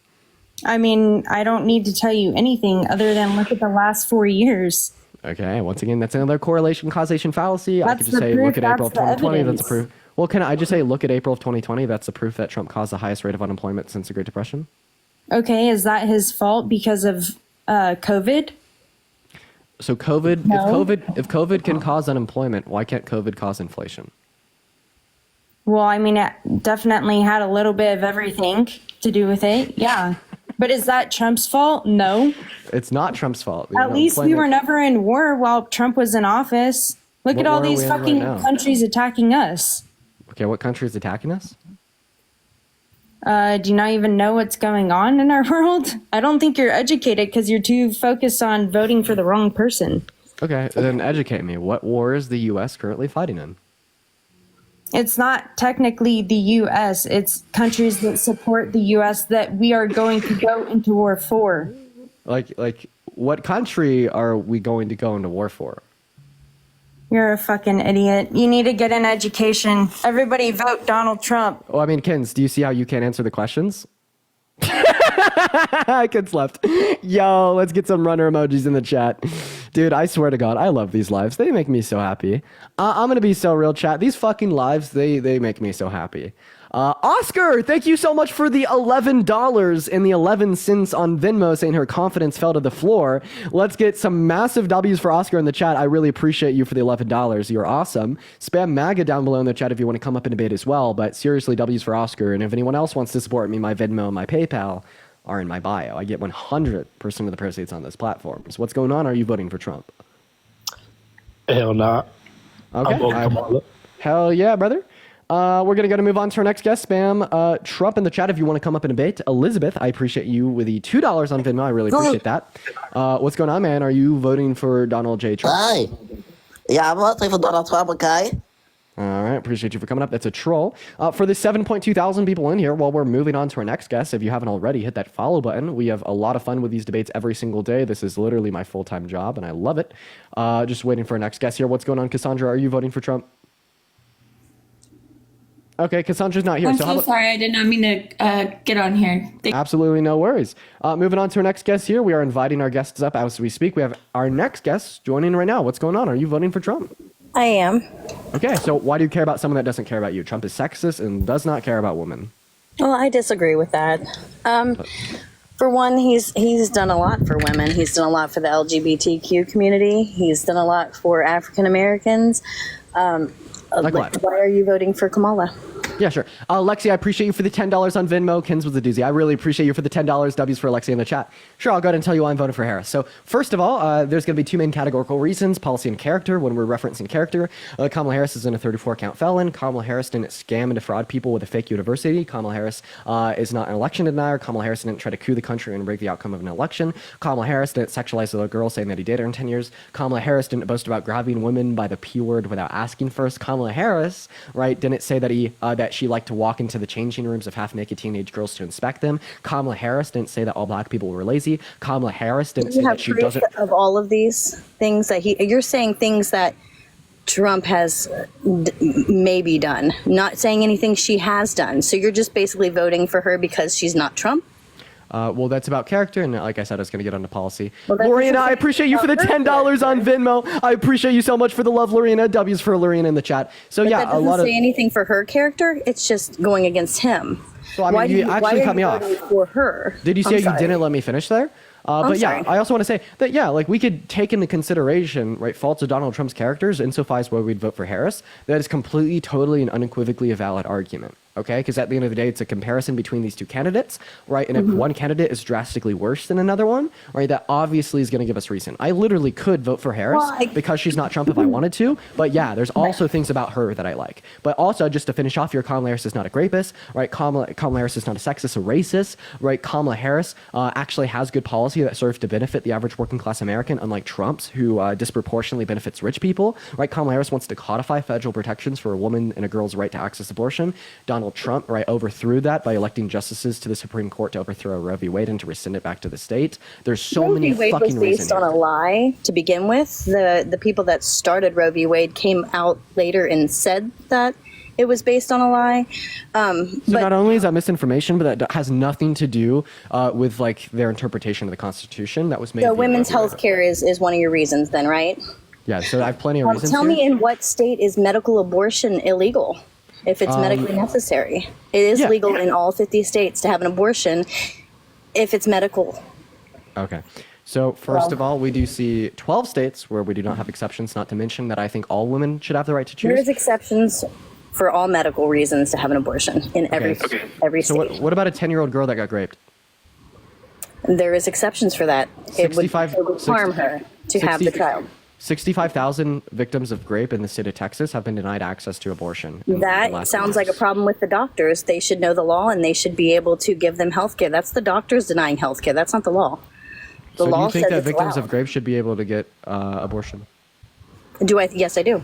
Okay. Well, 12 states don't have I'm pro-choice, for one. I'm just saying that people are saying that medical abortions are illegal, and they're absolutely not. It's up to the doctor to decide whether it's medically necessary. Then they need to blame the doctor.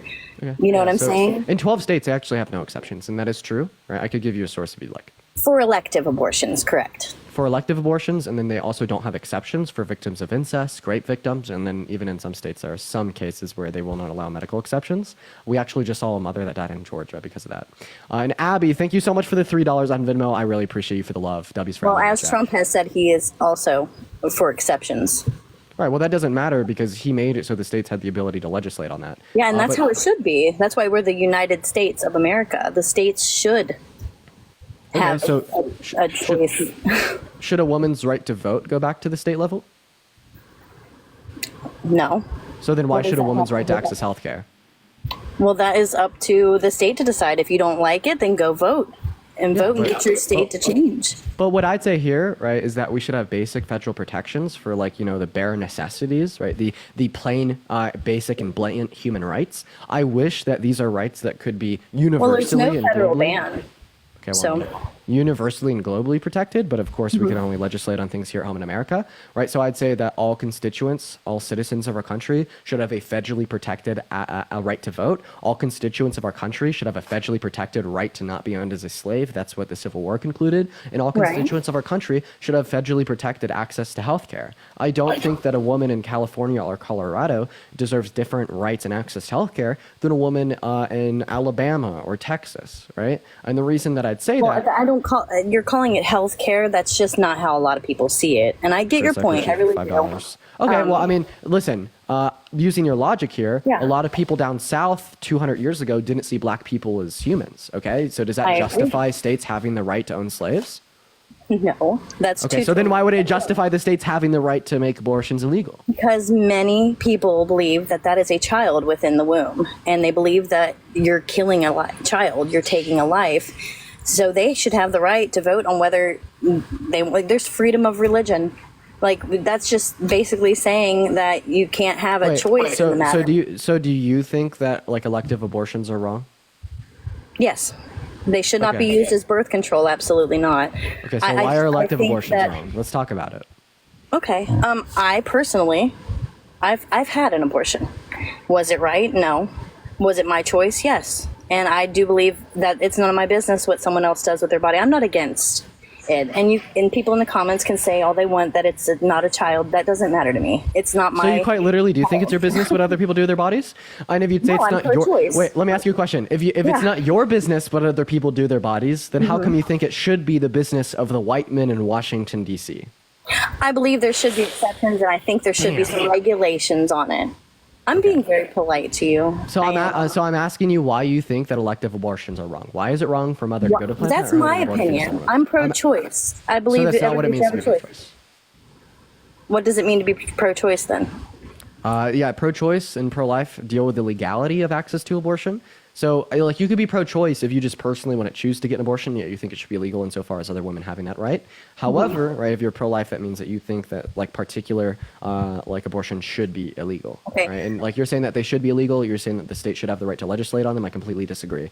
But what do you say that There right? should be stipulations on elective abortions. So, would you say that right should be rescinded back down to the state so we could put more power in the hands of the people? I do. Okay. Well, hypothetically, would you support sending it from the state level to the county level because that would put even more individualistic power? Yeah, in the hands of the constituent of each county? that would probably be better than having a whole state decide. Yes. What about from the county to the city level? I'm not sure. It depends. Okay. I know because a Well, lot if we of follow- counties. Yeah. If we follow your logic here, taking it from the federal level to the state level, more power in the hands of the people. Taking it from the state level to the county level, even more hands in the power of the people. Taking it from the county level to the city level, even more hands in the power of the people. Taking it from the city level to the household level, even more hands in the power of the people. And taking it from the household level I into say the hands something? of each and every single American woman and girl. If we put that power and that individualistic decision in the not hands of banning each and every abortion. single American woman and girl, we put the most hands in the power of the people. So if you support giving the power back to the people, if you support fighting against government overreach and letting individuals have that power to make that decision for themselves, then you would support federal protections. Okay. Well, I never said I didn't. I said I am pro-choice, as is Trump. So if, No, he's we not. wanna- He's pro-life. if we're going to keep debating on abortion when I've already said that I am pro-choice, you can believe that it's wrong for yourself and still believe it's not your right to choose for someone else. And if you can't distinct those two, there's no reason for you to be debating about it. Girl, with all due respect, you're not pro-choice if you would vote for a candidate who overturned Roe v. Wade, right, putting the rights and federally protected access to health care of all 170 million American women and girls on the line. You're not pro-choice if you're going to vote for Trump knowing willingly that him overturning Roe v. Wade shifted the American focus on a dynamic from financially well-off adults that consent and desire to start a family to forcing 18, 19, 20-year-old boys and girls to start a family because the state is not going to allow the woman the access to health care that she deserves. You're not pro-choice, You know how- right? If how- you support how pro-life long has it been legislation, should be of enacted in abortion? areas which increases rates of poverty, which decreases levels of education and income, and decreases overall qualities of life. You are not pro-choice if you stand behind and you're complicit I'm sorry, with forcing but unwanted kids in can't. unready households. Okay. Well, then maybe they shouldn't be out doing what they're doing. If it's rape, it's one thing. There you go. Okay. It's 1% of abortions are for rape. Did you know Caitlin, that? thank you. No, Yeah. statistically. I did know that. Caitlin, thank you so much for the $5 on Venmo. I appreciate you for the love. So your argument right now is that, oh, well, it's okay if it's one thing, but it's not okay if the woman went out there and spread her legs. That's what all the Trump supporters say. No, that's not what I'm saying. That's my personal view. My personal view has nothing to do with each individual person. Okay, so I here's would the thing. still vote. Here's the thing. Okay. Here's the thing. I don't think that although one woman's situation can be more dire than another woman's situation, I don't think that justifies giving one woman's situation more. I don't think personal someone autonomy should and access just to go healthcare have than an another abortion woman's. every single time they get pregnant. There are women out there that have had 10, 15 abortions. That's not healthcare at that point. Yeah, but you should There's take it. safer ways. There are safer ways. There's the plan B. There's other ways to keep a pregnancy from progressing. I don't think that you should than take to have issue. abortion. But the issue there isn't the access to abortion there, right? The issue there is going to be the lack of education that we're instilling in our youth on what sex is and how to engage in it safely. Like, I don't understand the Republican worldview. You sit here and you say that, well, we're going to overturn. I'm not Republican. Okay, but ma'am, you're saying that you're not pro-life, you're not Republican. You're contradicting yourself at every I'm corner. a constitutionalist. Okay, if you're a actually. constitutionalist, why are you voting for Donald J. Trump? We've never had a candidate stand so far against the Constitution as he is. In 2020, he called for the termination of the Constitution, and this year he's actively campaigning on putting people in jail for a year for burning the American flag when the Supreme Court has ruled that is strictly protected under the That's First freedom. Amendment right for freedom of expression. And Jesse, thank you for the $20 on Venmo. Let's Tell me get some why you W's in would the chat vote for Jesse. Thank you so Kamala much for the if she's $20 already on been Venmo. in Thank you so office much. For 4 years and has done nothing. Okay, that's a pivot. I'll answer your question next. I want you to answer mine first. Okay. W's for Jesse in the chat, seriously. Thank you so much for the $20. That's so incredibly kind of you, Jesse. Thank you so much for supporting me. Your donations allow me to Exactly, continue doing Ariel. this every day. I see your comment. Exactly. Can you answer my question, please, ma'am? Can you repeat that? Sorry. Of I was course. reading said from... that, yeah, you said that you're a constitutionalist. If you're a constitutionalist, why are you voting for Trump? We've never had a presidential candidate stand so far against the Constitution as Trump does. Right, in 2021, he called for the immediate termination of the Constitution so he could steal the election from Biden. And today, as well as in 2016, he's campaigned on putting people in jail for a year for burning the American flag when that I is am for protected someone... under the, Here, let me under the answer First the Amendment, question then. when that is protected under the First Amendment right to freedom of expression. I am voting for Trump simply because he has absolutely loved this country. I was against Trump in 2016, but I did not like Hillary. I didn't think either one of them were a good idea.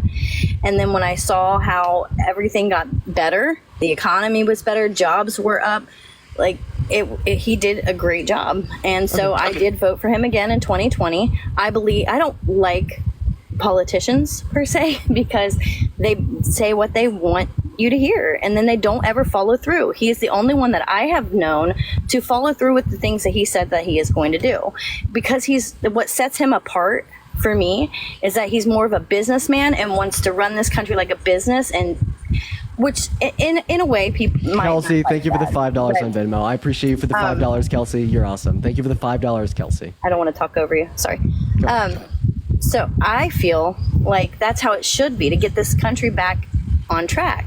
Politicians like to just say what you want to hear so that they get the vote and then never follow through. So you wanted to know why I'm voting? That is basically it right there. Okay, yeah. So Everything else is just, Yeah, so to respond to a couple of your points, we actually saw a lot of false promises made by I Trump. only have like 2 minutes left. I'm on my lunch break. Yeah, so Trump said that he was going to pass an infrastructure bill. He never did. Biden got it done in his first year. Donald Trump said that he was going to build a wall. He used misappropriated DoD funds to build less than 50 miles. He said he was going to make Mexico pay for it. He just stuck that bill to our defense budget.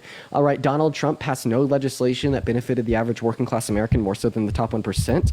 Biden and Harris passed 5. You said that Donald Trump made the economy much better. That's false. He passed passed no policy that made the economy better. In fact, he only passed policy that I would argue made it worse, right? And specifically speaking, the reason that he had a first good 3 years was because, of Obama's economy. I won't say Obama caused it, but we just saw the continuance of the trend. And then third of all, if we could just assume that anything that happens in the country is to blame on the president, like you are blaming, right, the successions in the economy pre-COVID, can I blame the highest rate of unemployment that we've had since the Great Depression in April of 2020 on him because it happened under his term?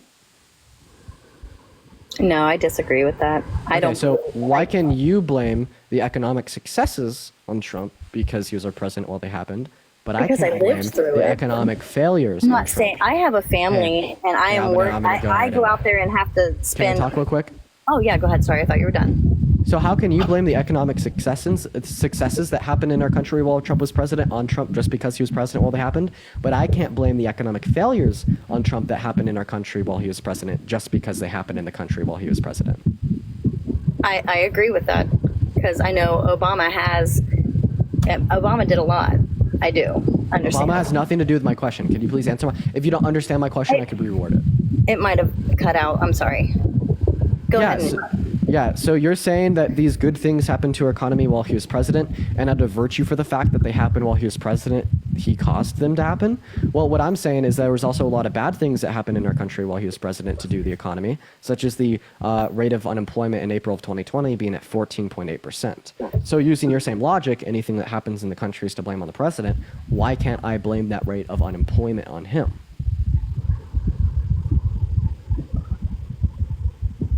I'm not sure I understand what you're trying to say, but okay, I'll reword it even differently. I'm more distracted on having to go back into work, but I'm just saying I lived through it. I know I do. I don't know how old you are, and I'm not saying that. We're going to move on to our next guest. Everyone just give us a second. If you are in the queue, make sure that you're voting for Trump.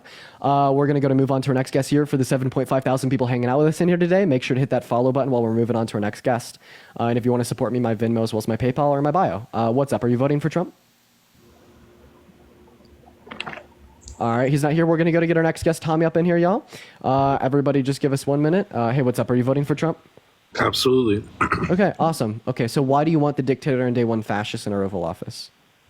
So for one, he's definitely not a dictator. I mean, to say he's a dictator is absolutely crazy. But the reason why I want him in office is because obviously he's gonna give us the tax breaks that we need. He's gonna give the corporations the ability to pass down the wealth that they are making onto the working class citizens. He's going to do away with a lot of, for one, the overtime tax, tip tax. He's also going to do away with a lot, or rather give us better credits for capital gains tax. And I mean, he's got a lot of great policies that benefit every single person in the entire country. Okay, false. First of all, is your annual income under $400,000? My annual income? Yeah. Well, I own 4 businesses, so no. Okay. Well, yeah, what you're going to be referencing here is trickle-down economics. Trickle-down economics do not work, right? Since their introduction in the 80s, we've seen a stagnation in worker wages with no increase, with an increase in worker productivity. Trickle-down economics is a failure. If you could point out one point in history where it has worked, I would delete my account. You won't be able to. Okay, it's good just deal. an economic theory. It's just an economic theory developed by one rich man for another rich man. Okay, so right? If we want to benefit the low, accountable. if we want to benefit the low and the middle class, what we have to do is we have to invest in the low and the middle class by giving them direct tax cuts. That's what Kamala Harris wants to do. She wants to cut taxes for over 100 million American workers in that low and the middle class, right? And then you also referenced a couple other aspects of Trump's tax code there with no tax on overtime, no tax on tips. So before he introduced all of these new things that are going to cost more money, the CBO estimated that his tax cuts would cost $4 trillion. With these add-ons of like no tax on tips, no tax on overtimes, it's probably going to be closer to $5 trillion.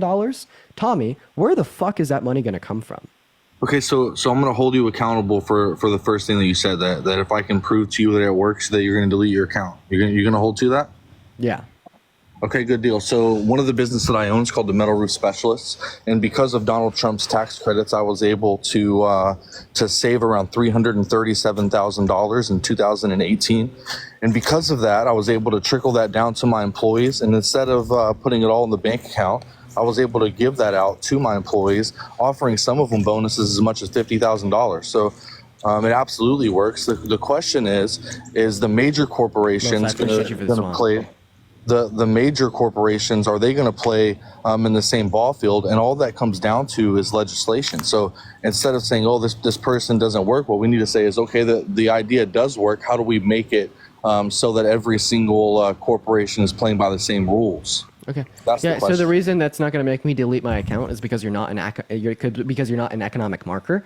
Like when we're having these conversations about the efficacy of like particular tax code, where we're going to be looking at it on the macro scale, right? Not the micro, because we could point out some outliers, maybe like yourself or like Costco that gave all their workers a dollar increase in their wages. Okay. On the macro scale, right? Specifically speaking, we don't see an increase in worker wages with worker productivity, and that's a fact. Okay. We never have. Trickle-down economics is a failure. We did see an increase in worker wages with worker productivity before the introduction of trickle-down economics. That's another fact, okay, right? But specifically speaking, I did ask you a question that I do want you to answer. Donald Trump's tax code is estimated to cost $4 trillion before he said no tax on tips, Social Security, and overtime. So where are these trillions of dollars going to come from? Is he just going to add more money to the debt? Is he just going to serve to further increase the deficit, which is one of the biggest issues with our federal government? Or is he going to fund these tax cuts for the ultra-wealthy? Which one is it? So if we look over, for one, how all of this works, right? So let's say that these corporations get this increase that Kamala Harris is proposing in retrospect to Donald Trump's tax breaks. So what happens whenever a business owner has an increased cost whether it's their production line, it's their product, it's their service? What happens whenever their cost goes up?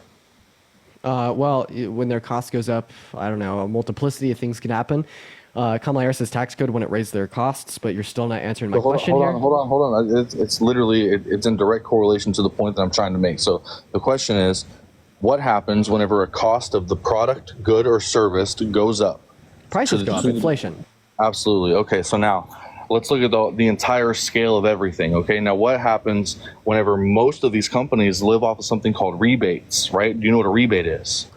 Like a tax rebate, you basically just get money back. Okay, so tax rebates, there's also product rebates, there's all different kinds of rebates, right? Yeah, can you just tell me how Trump is going to pay for the $4 trillion associated with the tax cuts?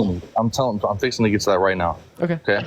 So whenever you look at it and you say, okay, this company, instead of paying, an additional $200 million in taxes because of the breaks that they get, then they're able to keep all of their pricing down. Is that correct? Because now that they no longer have that additional $200,000 cost, correct? We actually don't historically see that, right? Like for instance, like we had high corporate tax rates in the 60s, 70s, and 80s. We did not see high rates of inflation.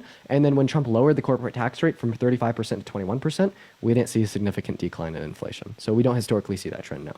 So what you're referencing is basically the after effects of the Great Depression, right? The after effects of the Great Depression did not apply in like the 70s, 80s, and 90s now. So a lot of the tax bills were left in place that were incorporated. They were just lowered, to 70%?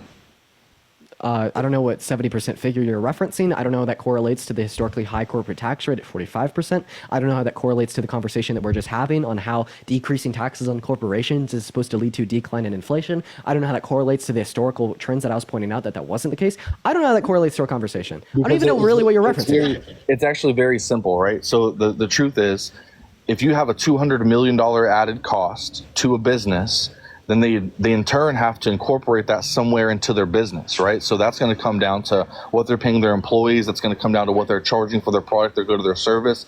In turn, all of those prices are going to have to go down for the employment cost, or it's going to have to go up for the product cost, right? Okay, so we don't see that. Once again, we literally do not see that economic trend now. That is how business operates. So it's just literally not on the macro scale. We don't see that trend. I just want to point that out. On the macro scale, we absolutely do not see that trend. Okay, with higher corporate tax rates historically speaking, we have not seen higher rates of inflation or lower rates of employment. Okay, I like your hypothesis, but it's historically disproven. Then additionally here, right, this hypothesis of like why you think increasing taxes on the top 1% is bad has nothing to do with my question, which was how is Donald Trump going to pay for the $4 trillion associated with paying for his tax cuts? So it's a variety of different things. It's not just, we're going to cut these taxes. There's a variety of different things that they're looking to implement, such as in some states, they're even moving to recreational marijuana, such as Colorado and California that have already done. Okay, well, I mean, you got to stray there. You can't say the name of any drugs on the live, so I do have to move on to my next guess. But I do just want to clarify that, first of all, Trump is not going to federally legalize that. It'd be going against his own platform. And then second of all, that would not pay for $4 trillion. that was a pretty crazy hypothesis, though. I'll give him credit. Honestly, I'll give him credit for that because of how insane of a hypothesis that was, saying that we're going to pay for $4 trillion by M drug tax. Oh, man. Also, no, he wasn't cooking me. I would love for anyone to come up here and explain to me why he was cooking me, though. We're going to move on to our next guess. We're going to pay for $4 trillion with a tax on the M drug, ladies and gentlemen. Moving on to our next guest. We got our next guest popping up in here.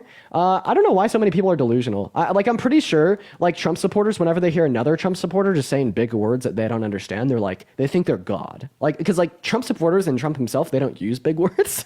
They don't have very good vocabularies. So whenever a Trump supporter uses big words, they're like, oh, it's like the Holy Spirit and the Most High type shit. So that's why all of my friends, all my Kamala Harris voters, you see the people down there spamming that he won, even though he told me that Trump was going to pay for $4 trillion for tax cuts for the ultra wealthy by increasing taxes on drugs. Oh, man, we got our next guest loading up in here, guys. Spam MAGA in the chat if you're in the queue and you want to come up and debate. If you want to support me, my Venmo as well as my PayPal are in my bio. I get 100% of the proceeds on those platforms, but we are just looking for a next guest at this point. I'm loading in hella people from the queue. We just want our next guest to come up in here.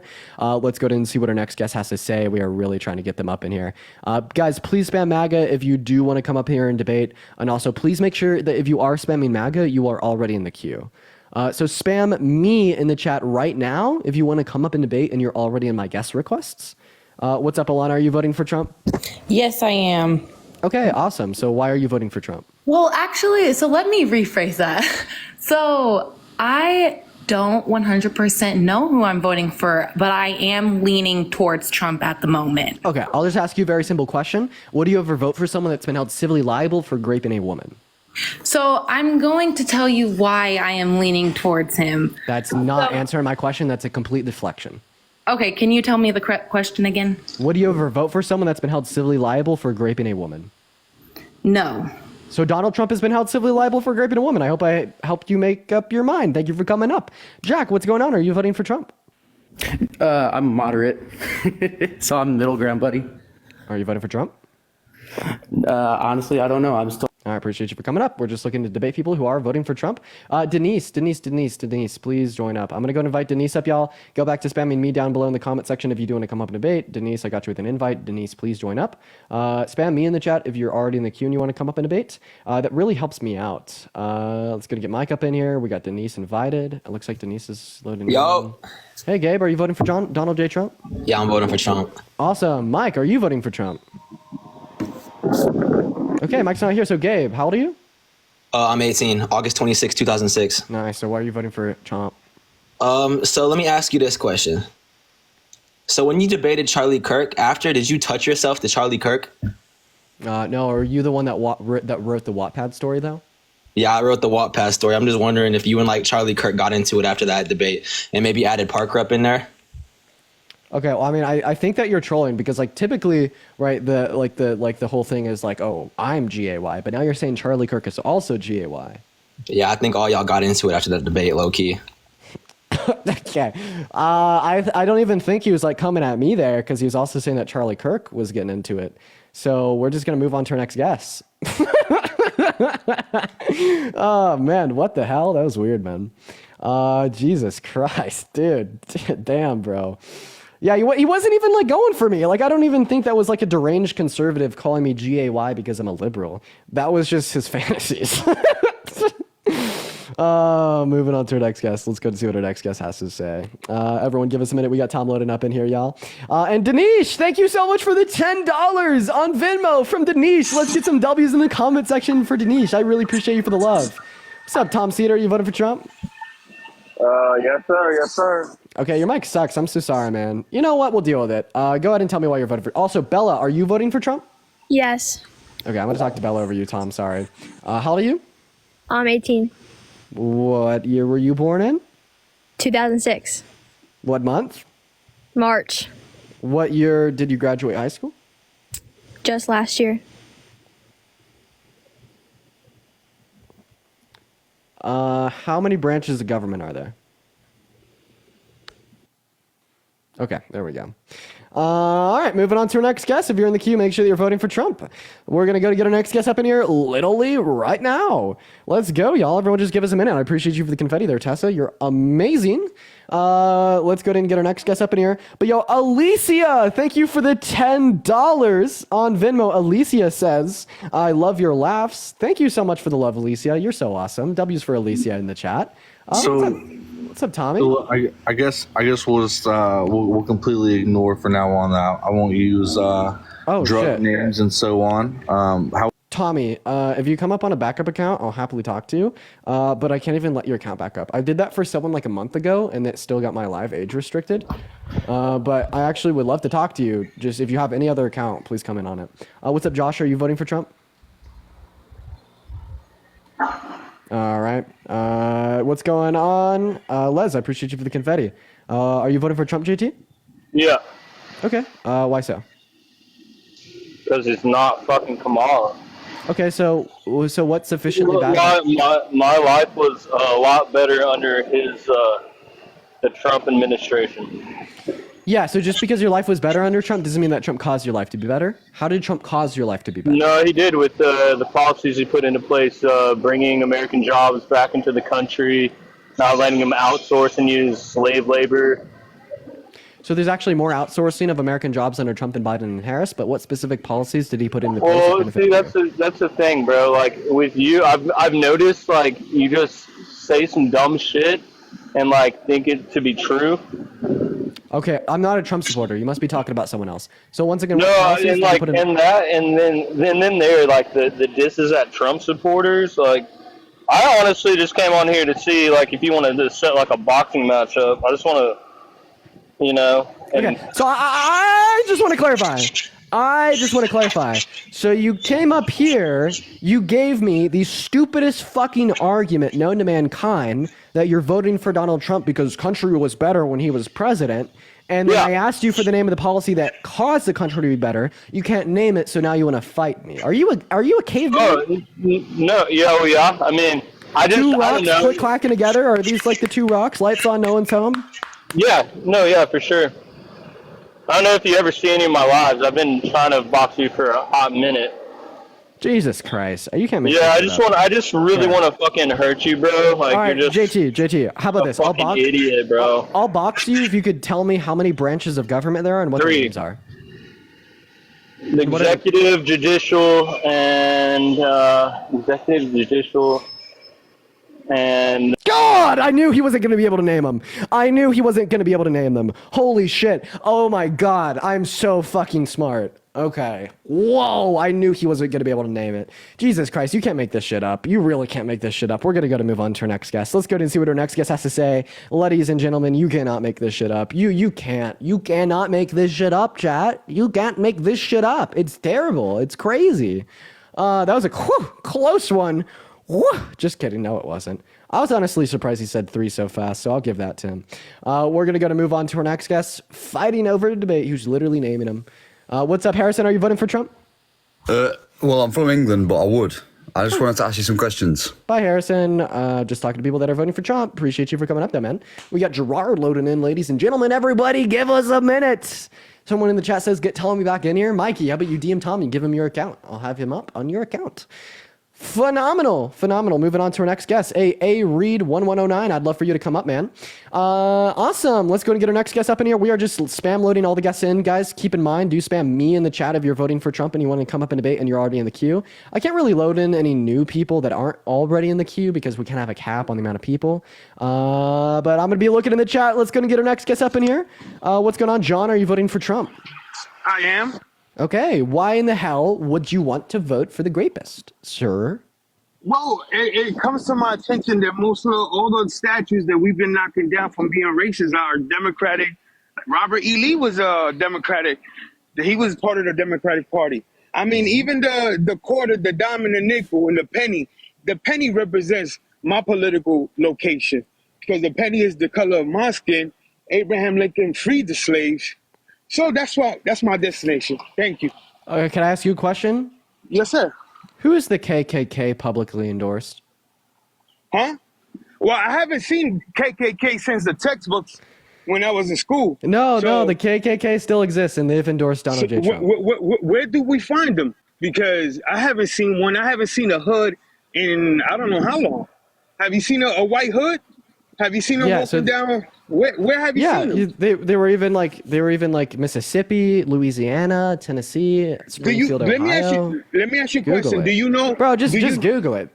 Do you But know I about just want to clarify. You're saying that like you're not voting for Harris because like back in 200 years ago, it was the Democrat Party that upheld racism. You're absolutely right, but the Democrat Party doesn't today, right? So, Racism what is you more call the prevalent. 19- One moment, allow me to finish speaking. Racism Okay. is more prevalent on the right than it is on the left. That is why the KKK literally endorsed Donald Trump. Okay, you can look up the KKK newspaper Reuters, right? Reuters, endorses Donald Trump, right? And it is the case that Donald Trump is a racist. Kamala Harris is not a racist. Donald Trump has called all black people lazy. Donald Trump denied housing opportunities to black people in the 70s because of the color of their skin. Donald Trump said because Barack Obama is black, he's not born in this country, even though he's born in Hawaii with a birth certificate, therefore he shouldn't be able to run for president. Donald Trump said that he didn't like black men counting his money, only likes the quote-unquote short men and the yarmulkes. Donald Trump called for the death penalty of the Central Park Five. Donald Trump said that Kamala Harris isn't black. Donald Trump, right, actually decreased funding to historically black universities while he was president, then made it permanent. Right, insofar as it taking 49 years to raise HBCUs $16 billion, with Kamala Harris and Joe Biden stepping in and raising $16 billion for them in 4 years. Right, obviously, if you cared about racism, if you cared about the systemic issues that cause racism and the socioeconomic disparities between the average white American and black American that further propone racism, you'd be voting for Kamala Harris. But why? Trump didn't do the 1994 crime bill that took away many lives away, that will never have kids, will never have a family. Trump didn't create welfare that will go to black families' home to see if there's a black father there, and they will cut the funding. You see, I mean, the truth is the truth, brother. You telling me what Trump has said and this and that, and then he's racist. I'm measuring him in for his actions, not what he says. I could care what he says. I can measure him for his actions. So when Donald Trump said that all black people are lazy, that wasn't racist? When did he say that? Because the last 1991. time. So why would Trump endorse one of the first black candidates for president with Jesse Jackson? Why would he do that? Why would Trump? I don't know. I don't think that means that he's not racist. Why would Trump give money to Russell Simmons to give birth to Def Jam? Why would Probably because it serves some some personal self-interests. Like I don't think right, like the argument that you're making right now serves the purpose that you think it does. Like no, you can't just respond to Donald Trump being obviously blatantly and vehemently racist in his past with saying, well, oh, here's this time that he wasn't a piece of shit to a black person. You know what I mean? He also tried to institute a Muslim ban, saying that he wanted to ban all new Muslims from entering into our country, denied housing to black people because of the color of their skin. So when Donald Trump denied housing to black people because they're black in 1973, was that racist? Dean, let me ask you a question. I'm from New York, right? I'm from New York, right? And Trump, there was a homeless woman, right? Trump had her live in a condo for free for years. So I appreciate you for the $5 on Venmo. Thank you so much for back and forth, Dean, on which is more racist, but the bottom line is my pocket. Name one racist thing that Kamala Harris has done. Oh, well, she held black inmates in jail and not produce evidence that could have freed these people. I mean, the list goes on and on. This lady has fumbled every fumble there is. There is. So I just want to clarify what you just said was incorrect. So what you're referencing here is a man on death row that she prosecuted and put on death row for very violent crimes. The guy on death row's lawyer argued that there needs to be further DNA testing. Kamala Harris argued that there doesn't need to be further DNA testing because, well, he was guilty beyond a reasonable shadow of a doubt. Eventually, a judge did order additional DNA testing, and then that DNA testing was done, and he was not found innocent. In fact, he was just found guilty for a second time. His life was never risked, though, because the state of California stopped executions in 2006, and the governor's office looked into this in 2018 and determined that, strictly speaking, there's no wrongdoing on behalf of Kamala Harris. But I think that you saying Kamala Harris calling for an innocent man to be in jail being racist, although it is wrong, draws into question Mr. Trump and what he's done. Remember when Donald Trump literally called for innocent black innocent black teenagers and men to be in prison on death row for crimes they didn't do? I'm not aware of that, Dean. But what I'm gonna say is, look, Dean, my last question, and I'm gonna let you guys. I appreciate the conversation, but as a color person in America, my people have voted for more than 60 years loyally to that party. Do we have anything to stand on, Dean, that we could say, just like the Jewish people, Chinese, and there's a Chinatown in every state in this country. I can't say there's a group of community that's solely for and beneficial for colored people in this country. This is all I'm saying. I don't know what you're saying, but if you want to vote for the candidate that's going to propone the most the most progress, you'd be voting for Kamala Harris. I feel like systemic issues impact and uphold racism, one of them being like the average like socioeconomic indiscrepancies between the average Black American and white American caused by slavery and its aftermath. When you fight to diminish and dismiss and destroy the low and the middle class, that's something that disproportionately harms and affects Black people negatively, right? And that's something that Donald Trump wants to do. He wants to impose tariffs which are regressive and harm the low and the middle class. Meanwhile, Kamala Harris wants to fight to uplift the low and the middle class, right? Disproportionately benefiting African American people in our country, right? She also wants to fight to codify a woman's right to access abortion, right? And denying a woman's right to access abortion, right, disproportionately harms and affects Black women, right? Because it is the case that we see a lot of women getting abortion out of like socioeconomic status related reasons. And then once again, as we've already went over here, those disproportionately serve as a detriment to African Americans because of slavery and its aftermath leading to a lack of generational wealth. So we actually need to be fixing and resolving those issues. That's something that Harris is wanting to do, not Trump. Okay, he wants to fight for himself and then his other rich white friends. Dean, I appreciate it. Thank you. Yeah, have a good one, man. All right, we're going to move on to our next guest here. I do just want to thank a couple donors here. Kiara, I really appreciate you for the $5 on Venmo. You're awesome. If anyone does want to support me, my Venmo as well as my PayPal or my bio, I get 100% of the proceeds on those platforms. And if you want to just get a message across to me, you could actually send that over Venmo and PayPal and I'll read it off. What's up, Spencer? Are you voting for Trump? Yes. How old are you? 22. Oh, awesome. So why are you voting for Trump? Because he doesn't support just using abortion for birth control. Okay, so birth control is the it's the prevention of conception. Abortion is the termination of a pregnancy. A pregnancy is predicated on conception. Abortion can't be used as birth control. And then secondarily, when you say that he doesn't like abortion being used as birth control, and they left. Okay, phenomenal. Moving on to our next guest here, guys. I guess they left there really quickly. We're going to move on to our next guest. Everyone just give us a minute. For the 7.1 thousand people in here, if you're joining today's stream, hit that follow button. I go live on TikTok and I do this every single day, so please make sure that you are hitting that follow button. They are a runner, absolutely. We're going to get our next guest up in here. Spam me if you're in the queue and you want to come up and debate. Spam me if you're in the queue and you want to come up and debate. All right, moving on to our next guest. What's going on in West? Are you voting for Trump? And West is probably a runner too. Moving on to our next guest. Everyone just give us a second. We're going to get Kid up in here. What's going on, Young? Are you voting for Trump? Okay, Kid, are you voting for Trump? Is anyone voting for Trump? Hello? I am. Okay, hi. So why are you voting for the rapist, womanizer, sexist, racist? Well, using bait terms like that doesn't really fool me, because he was never convicted guilty of any of those. And they were he was held liable. But the reason outside of the civil court, and he was not settled outside of court. That was determined by a jury.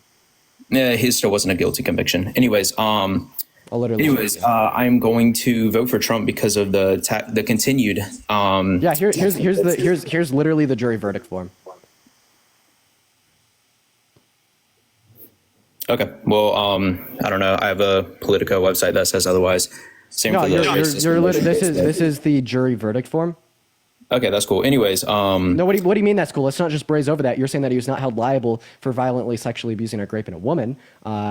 If you're referencing a Politico website, they're probably referencing this first claim where they said no to grape. The reason that that's the case is because in the state of New York, they define grape as a male member entering into the female member, right? However, it's determined that he'd entered his fingers into her vagina without consent, which we would all consider grape as it is colloquially used. The judge even clarified on this. The judge said that her claims that Donald Trump raped her were substantially true. So without just brushing over the fact that you said he was not held liable for grape, here's the verdict form. Fucking prove me wrong. Well, for sexual abuse, but it does not say grape, like you said. Would you agree that anything going into a woman's vagina without consent is grape? Not necessarily, because not only that, anyways, but no, answer my question. No, but anyways. Okay. So how would you define grape? The entrance of a male's genitalia into a woman's genitalia unconsensually. Okay, so there's no grape in women's prisons? Actually, that's probably the best point that I think I've ever heard you made. That's actually a pretty good point. No, you got me there. But the reason I'm voting for Trump, back to your original point, is because of his continuation of tax cuts to the middle class, his no tax on tips, and his no tax on overtime propositions. Okay, so how's he going to pay for it? The CBO estimates it's going to cost $4 trillion. That was before he announced the no tax on tips, overtime, and Social Security. So where's that money going to come from?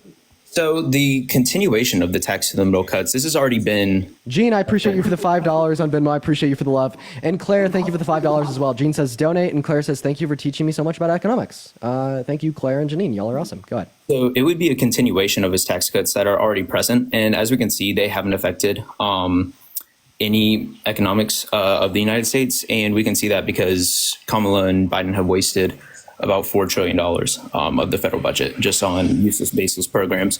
But the no tax on tips is also proposed by Kamala. So I guess you could ask for the same thing for her. And no tax on overtime. What would the effects be of only no tax on overtime? Do you know? What would the effects be? I don't know how much it would cost, but I do know that the CBO estimated that his tax cuts would cost $4 trillion before he announced no tax on overtime. I just want to ask you where that money is going to come from. So you kind of pivoted. One moment. You've kind of pivoted and deflected there, right? Because you just said, well, couldn't we just ask Kamala Harris how she's going to pay for hers? Yeah, you can, and I can tell you. And then you said, well, we've already been doing it for 7 years. Yeah, and we've had no way to pay for it. So for the last 7 years, the TCJA has costed $1.7 trillion, and it's just been debt-related spending. Donald Trump signed $8.7 billion of debt-related trillion dollars into law through debt-related spending. Biden and Harris signed 4.6, right? So please answer my question. Where is the $4 trillion going to come from that it's going to cost for another 10 years of the TCJA? But we already know that's not going to be $4 trillion in cost because we've already substantiated the middle tax cuts. So we do know that it's going to be $4 trillion that's coming from the Treasury and the CBO. Which we've already been supporting, by the way. No, we haven't been supporting the $4 trillion that it's going to cost for another 10 years because, well, it hasn't been renewed for another 10 years yet. No. So then how much did it cost originally then when it was first proposed? It would be $1.7 trillion. The initial tax cuts of only the middle class tax cuts that I'm referring to, because you're incorrect.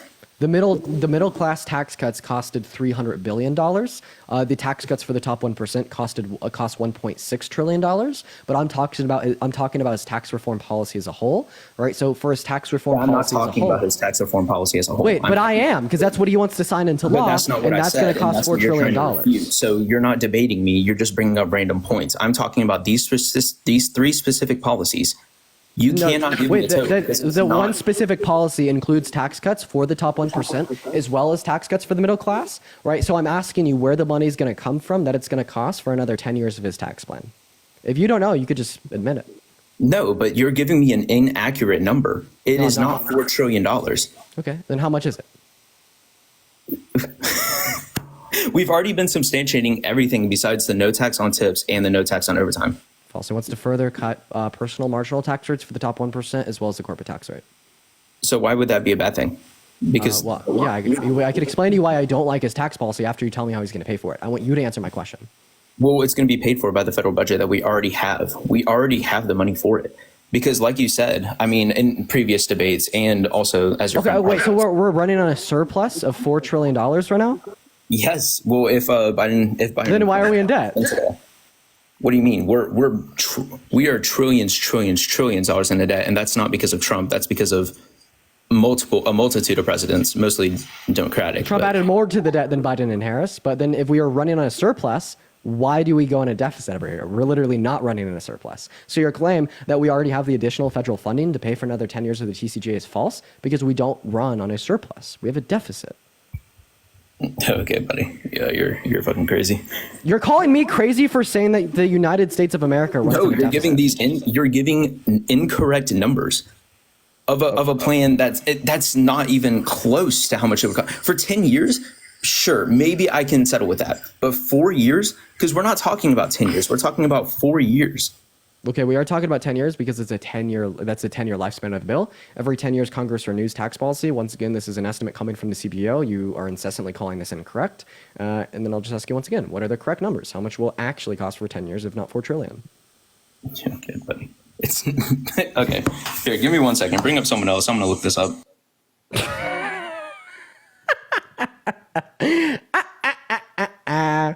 Buddy, you got cooked the moment you said that the United States of America is running in a surplus. You got fucking cooked the moment you said that the United States of America is running in a surplus. Jesus Christ. I appreciate you for that, a mustache. We're going to move on to our next guest while he's looking that up. Let's go and see what our next guest, Justin Hunt, has to say. Give him some time, chat. Give him some time. Phenomenal, phenomenal, phenomenal. We got our next guest loading up in. Jillian, thank you for the $5 on Venmo, saying my favorite yapper on TikTok. Thank you for the love, Jillian. That means the world to me. I am a professional yapper indeed. What's going on, Justin? Are you voting for Trump?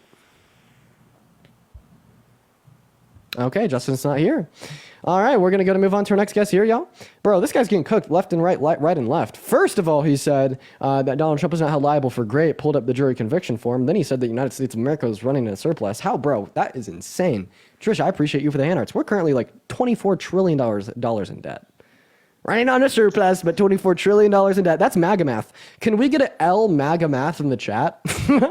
Let's get some L MAGA maths in the chat literally right now. L MAGA maths. L MAGA maths.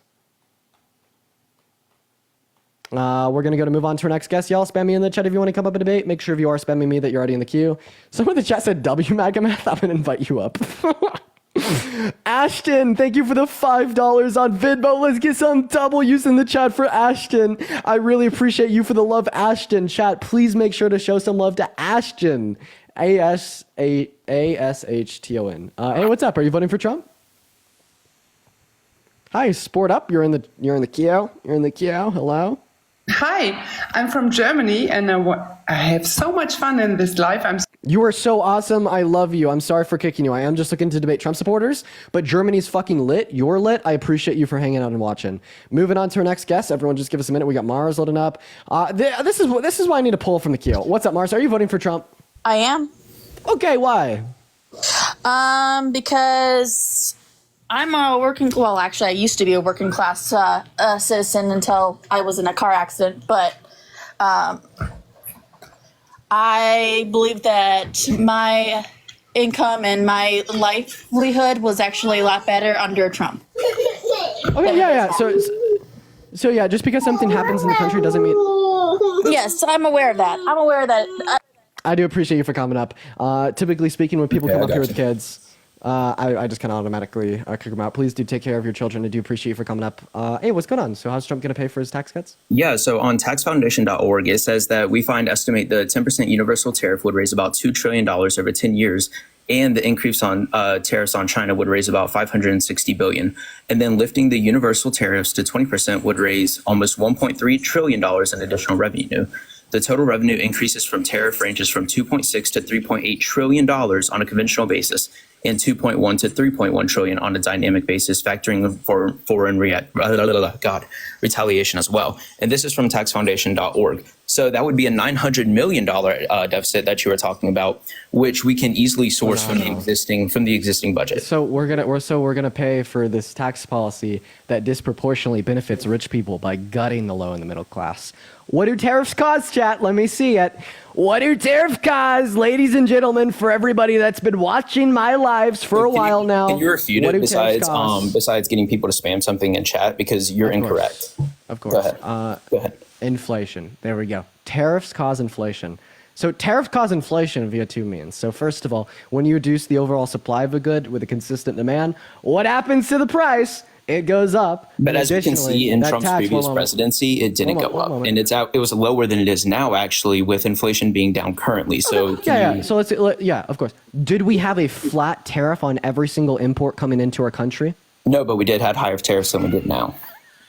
And what happened with those higher tariffs? They destroyed American farmers, put them out of business, bankrupted them. That's why Trump had to bail them out with $28 billion. Okay, If you look at the historical trends, one moment. If you look at the historical trends and you compare U.S. agricultural exports to tariffs on China, you'll see a decline in agricultural exports every single time we have tariffs on China. Then once again, I'm going to go back to what I was saying. Tariffs are inflationary. If we place a tariff on the import of every single good into this country, it's going to reduce the overall quantity of supply, which means the price is going to go up because we have a consistent demand with a higher equilibrium price. Basic economics, you'll learn that in microeconomics, like 2010, right? Then it's also the case that that tariff, that tax on that import is going to be passed off to the consumer in part, right? Just further making goods at the grocery store more expensive. This is essentially a consensus amongst economists. It is true. It is a fact. I understand that we want to incentivize American manufacturing, but we do that by investing in them in the free market, not by having the government impede upon the free market and introducing a restriction that ends up serving as a detriment to the low and the middle class. So if you wanted to bring back jobs and manufacturing jobs, how would raising the corporate tax rate help that? And then second of all, how can you refute that grocery prices and the quantity of these groceries were not affected at all and costs were lowered under the Trump administration with these tariffs in place? They weren't in place. We didn't. Once again, we did not have tariffs on the good of on the import of every single good into our country. And then also, increasing the corporate tax rate doesn't disincentivize American manufacturing. Like historically speaking, we've seen high corporate tax rates in the 60s, 70s, 80s, and 90s. We saw a 45% corporate tax rate with lower rates of inflation and lower rates of unemployment than we have now. Right, incentivizing American manufacturing is done via investment, like Biden and Harris did with the Chips and Science Act, that invested billions of dollars into U.S. chip producers. And then also, those tariffs did harm America. Tariffs hurt America 110%. Except for they didn't the last 4 years that Trump was in office. But I actually work in the grocery business. Why did Trump have to bail? No. I want to latch onto that. I was talking. Then if tariffs didn't hurt America, finish my sentence. If tariffs didn't hurt America, let me finish my sentence instead of interrupting me to try and prove a non-existent point that you have. If tariffs didn't hurt America, then how come Trump had to bail out farmers with $28 billion? So again, I'm going to go back to what I was originally saying, and then I'll answer your question because I actually do have an answer for you. So I actually work in the grocery business. I'm not going to say what company for, but it's a extremely large company. And the cost of groceries back when Trump was in office, the cost to get a shipment in was much lower than it is now. And I can check the prices on every single item that we sell, and they have increased dramatically because the cost of these products are going up and hiking absolutely dramatically. So again, for the farmers things, I can also speak to experience with this as well. My family owns a farm. We were never bailed out by the government, and we actually thrived under Trump. We saw an increase of profits by 37% from when Obama was to when Trump was in office. What was that? Do you produce soybeans? We do. Okay, then you didn't. You're lying. We did. No, we absolutely did. But that's not the only thing that we. That's not the only thing that we have. But, So like, I mean, but we were never once you were. bailed out by I the just want government. to clarify. Like, I'm just like definitely you are lying. If you were a soy farmer under Trump's administration, you got money from the federal government because your U.S. agricultural exports were impeded upon. I want you to name one point in history where an increase on tariffs on China has not led to a decrease in U.S. agricultural exports. Name one point. Because so not only that, but most of the farmers in the United States name a point. don't need to export to these other countries. We're able to sell locally.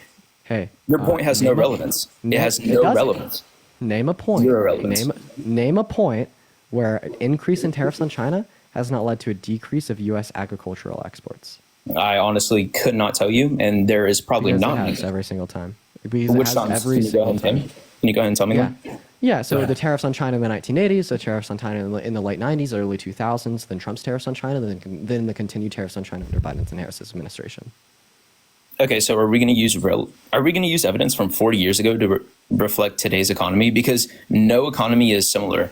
No economy is similar to today's economy. Even if you go back 20 years, it's not the same.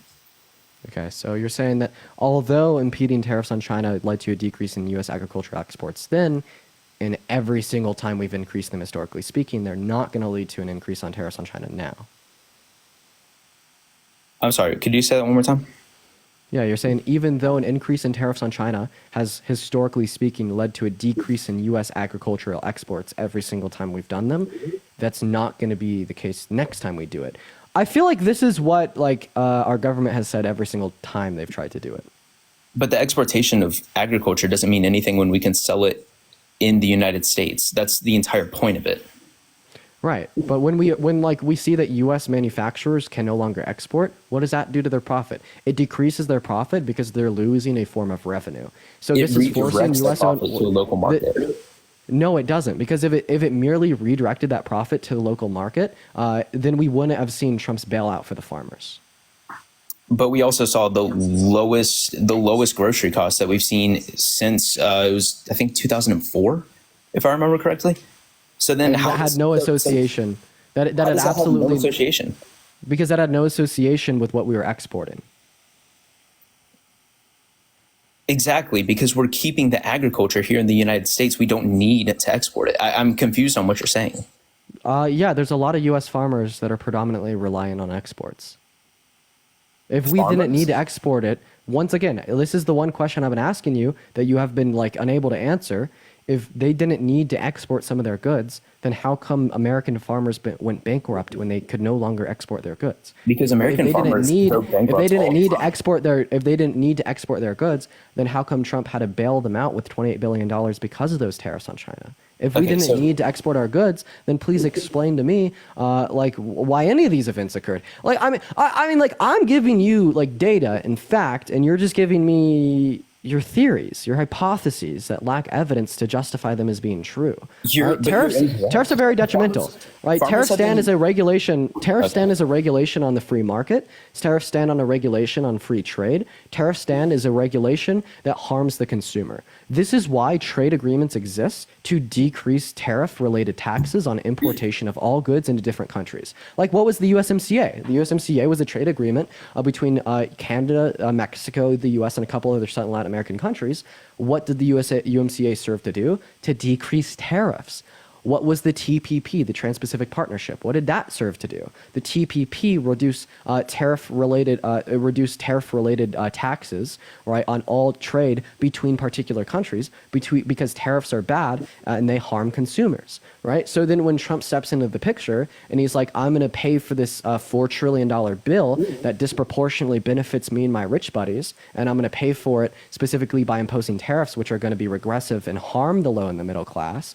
Well, I mean, this is fucking backwards, and this is why we should vote. They didn't. You okay? Okay. With all due respect, Kit, I've justified my damn claim. No, you haven't. You're just spitting bullshit. Okay. You're so funny, bro. Okay. I'm going to go ahead and give you my justification once more. I want you to tell me what specific point of justification is bullshit. Is that fair? Go ahead, buddy. Okay. I'm going to go ahead and give you a full list of justification for my claim. Tell me exactly which point of my claim is bullshit. So my claim is that tariffs harm consumers. There's multiple points of evidence for this claim. One point of evidence for the claim that tariffs harm American citizens, producers, and consumers is that every single time we've increased tariffs on China, we've seen a decline in U.S. agricultural exports because of a trade war that has started with tariffs placed on China. That's my first point of justification. My second point of justification was that tariffs harm consumers, right? And this is why we have multinational trade agreements with other countries to reduce tariffs, such as the UMCA or the TPP. Tariffs harm consumers because they decrease the overall supply of a good, and when we have a decrease in supply with a consistent demand, the equilibrium price goes up. Tariff harms consumers because they reduce exports, leading to a lack of jobs and a decline in our economy. Which point of justification there do you refute? So before we go ahead and get into this, I want to say thank you to all my gifters. I appreciate that. You know, the only reason I do this is for the gifts. So thank you very much, and follow me if you want to see some more debates. Okay. So you actually can't name the point of justification. No. You can't name the point of justification that you think is bullshit. Thanking my gifters, you know, because you do the same thing. So I'm going to thank my gifters real quick. So you don't have anything. You don't have anything. You don't have anything. Okay, bro, you're just gonna keep on talking over me. Anyways, go ahead and follow me if you want to see some debates. Oh my god, he's actually grifting. This is crazy. He just got dunked on, so now he's literally sitting back and grifting. Oh my god, you said that my justification for the claim that tariffs are bullshit, right, was absolutely bonkers, and now I named off my specific points of justification, and you can't tell me which one is wrong. This is the average Trump supporter, ladies and gentlemen. And now he's running away. He's running away, chat. Let's get some runner emojis in the chat. I've never seen such a fucking failure and embarrassment on my live ever. Let's get some runner emojis in the chat. Oh my god. That's insane. He's actively running away. Holy shit. You can't make this shit up, chat. That's what happens when a 20-year-old white boy on TikTok is smarter than you. And he ran away, and I had my hands up in the air. I had my hands up in the air so y'all know I didn't kick him. He's a track star. He's a runner. Wow, kid, you're a failure. You're an utter and complete total failure. Holy shit. Janine, thank you for the $2 on Venmo, donating towards your fight with Bryce Hall. Hell yeah. And Ashton, thank you so much for the $5 on Venmo as well. Let's get some W's in the chat. He's a runner. He's a track star, ladies and gentlemen. Let's go, bro. I'm on my victory lap after that shit. We're going to move on to our next guest. For everyone saying that I kicked him, I had my hands in the air, so y'all know I couldn't kick him. Did I kick him with a tip?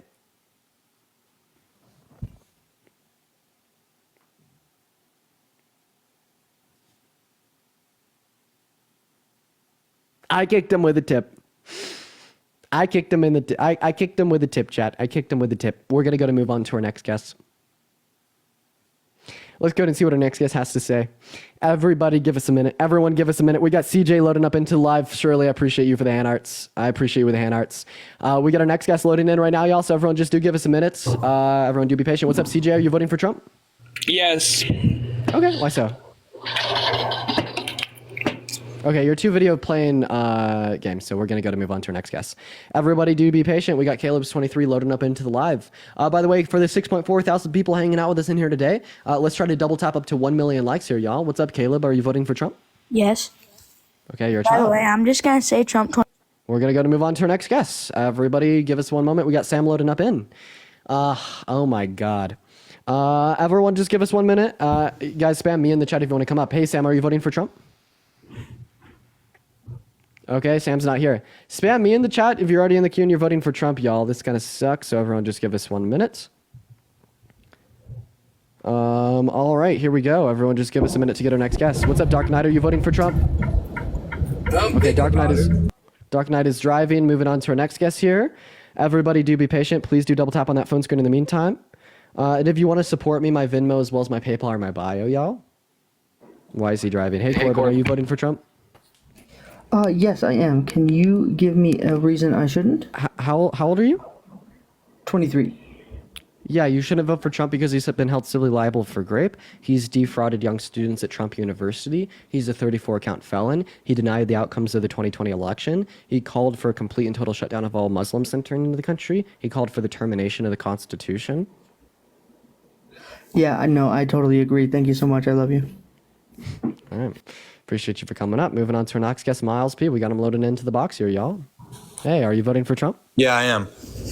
Okay, so why do you want the violent sexual abuser, election denier, xenophobic, racist, misogynist to be our president over Kamala Harris, who just wants to protect and preserve our democracy and uphold individualistic rights, freedoms, and liberties? Well, that's all wonderful. But I want to the second part before we talk about why I'm going to vote for Trump. I'm going to talk about why I shouldn't vote for Kamala. First of all, how many wars did her administration start? Zero. Two, actually. Ukraine and I guess you could call the scuffle. Both of them are under her regime, right? So those are two. Okay, so how did Kamala Harris and Joe Biden start? Also, how come without zero votes she can somehow get into office? And how come with that, like, you know what I mean? You know what I'm talking about? Yeah, so we could separate those two issues. Yeah, Let's separate talk them about for the me. first one first.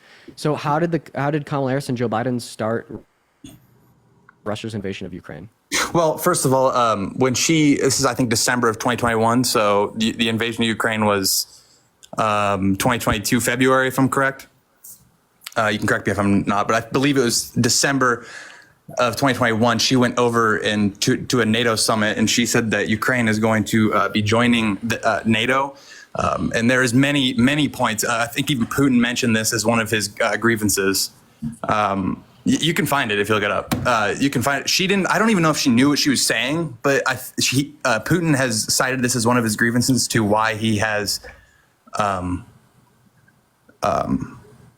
why he wants to do this so he can get it before NATO gets it. You know, because no one wants NATO on their doorstep, especially if you're Russia. Right, like it'd be the same. So when Latvia, Estonia, and Lithuania joined NATO, which are all bordering Russia, how come Russia didn't invade them? He did. Crimea in 2014, actually, he did. Yeah, when they were talking about it. I said Latvia, Estonia, and Lithuania. Yeah, but he invaded Crimea for the exact same reason, because they already got into Latvia. There was multiple points during, I think it was 2013, when they were attempting to get in, right? I can't remember if it was Lavia or which one it was, but I know for a fact that when Lavia got it, I think it was 2014, he invaded Crimea literally within the month. Okay. All right. So no, he didn't. Also invade Ukraine. Latvia, Also Lithuania, Ukraine. or Also Estonia. Ukraine is way closer to him. Yeah. So I just want to clarify here that Crimea, right, is completely separate from Latvia, Lithuania, Estonia. So I just want to clarify. You're saying that. So you're particularly saying that Joe Biden and Kamala Harris caused Russia to invade Ukraine by standing for Ukraine. Well, yeah. Well, I mean, possibly. Also, I think it's interesting that now Ukraine's all great and good, but back when everybody was lying about how he was a Russian agent, they were just terrible.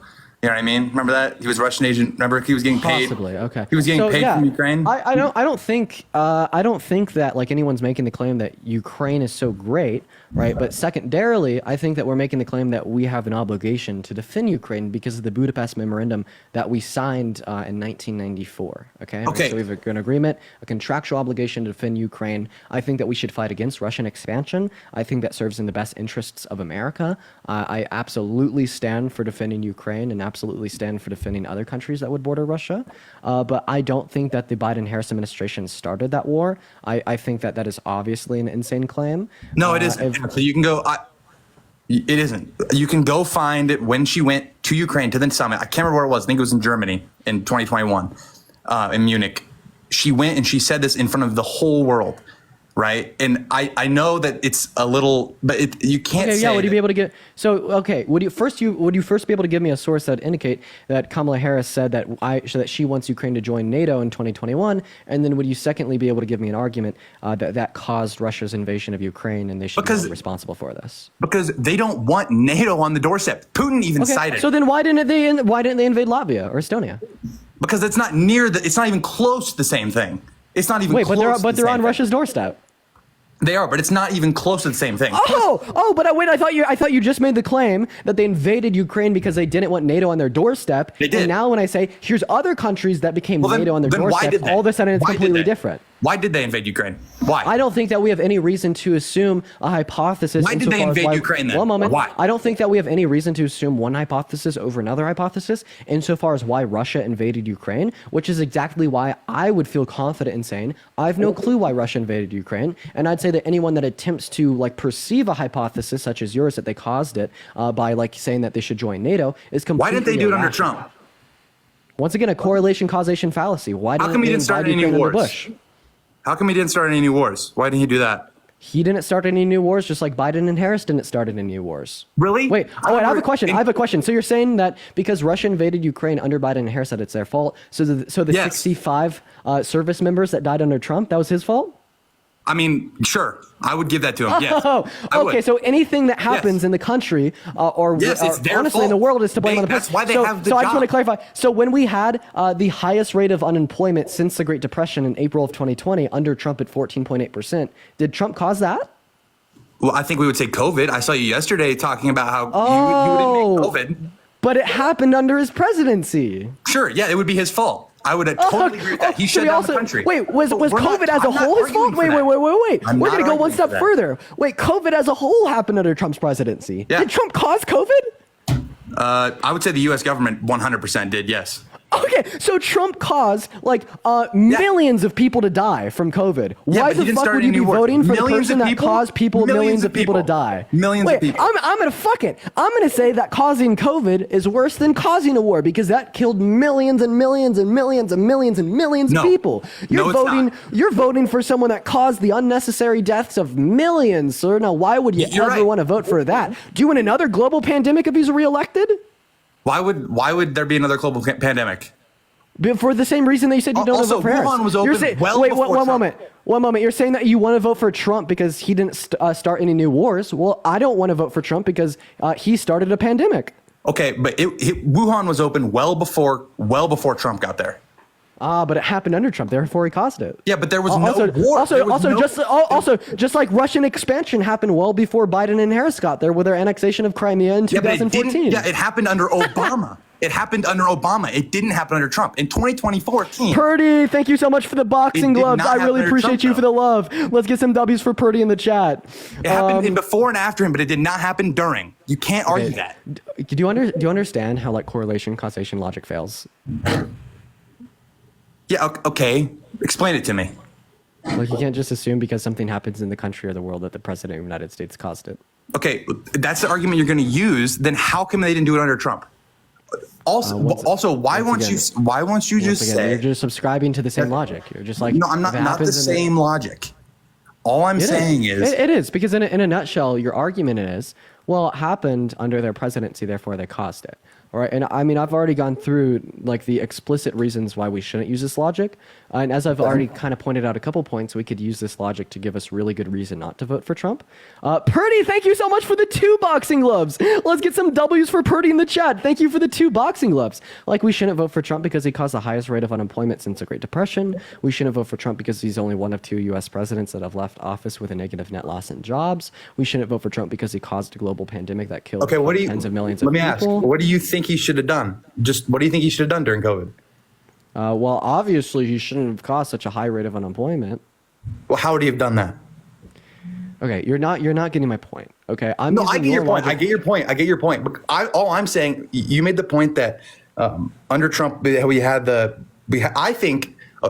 think he did too much under COVID. That's why we lost all the jobs. Okay, I'm assuming you think that he didn't do enough. He should have done more things. No, I actually think that Trump did all right with the pandemic. I think that maybe you shouldn't stigmatize the use of vaccines or masks as much. But my point there was we can't just assume the masks didn't work. Fauci said it. Okay, Miles. So now you're wanting to drive us off into a conversation about COVID and masks, when specifically speaking, I'm still trying to talk to you about your original logic. He left. Man. Dude, crazy. That's lame. All right, yeah, that is lame. Fuck that guy. How you doing today, Law? Just living the dream. Oh, more boxing gloves. That's amazing. Yo, thank you so much for the boxing gloves. I really appreciate you for the love. You're awesome. Thank you so much. Let's get some W's for the donor in the chat for the boxing gloves. If you want to support me, my Venmo, my PayPal, and my bio. Thank you, Purdy. 100% of the proceeds on those platforms goes straight to me in comparison to about 30% here on TikTok. It greatly supports me and it enables me to do these debate live streams every single day just for you guys. So if you do want to support me, once again in the bio, we are loading up our next guest right now. And real quick, everybody, while the guest is loading, Dean is not even at 1 million likes yet. We got over 6,000 people here. That's unacceptable. I need everybody just 1 minute. Just power tap until that pink bar up in the upper left fills up. Dean will be over 1 million. It should be close to 1.5 by the time you guys are done. Now, we do know there are some megas that are hate watching. So if you guys want to be like a blue state and subsidize a red state, fill up that bar 2 times to cover their bid. Thank you. Hell yeah. What's up, Austin? Are you voting for Trump?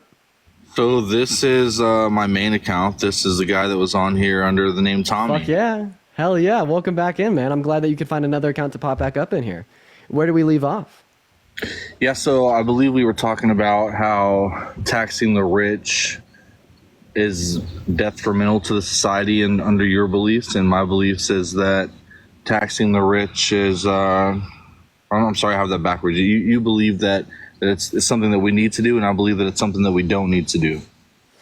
Yeah, so like why I would say that Harris's economic tax policy is better than Trump's in this respect is because she wants to cut taxes for 100 million American workers in that low and the middle class. And the way that she wants to pay for it is by increasing the corporate tax rate, then a couple wealth taxes on the centimillionaires.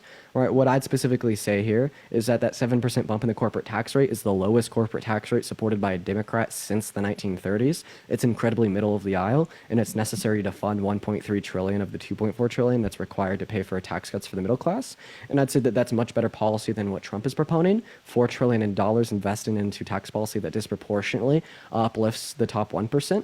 And we know that it did not uplift them that much because it only led to an average 0.04% return on an increase in our GDP, which is about $10 billion per year.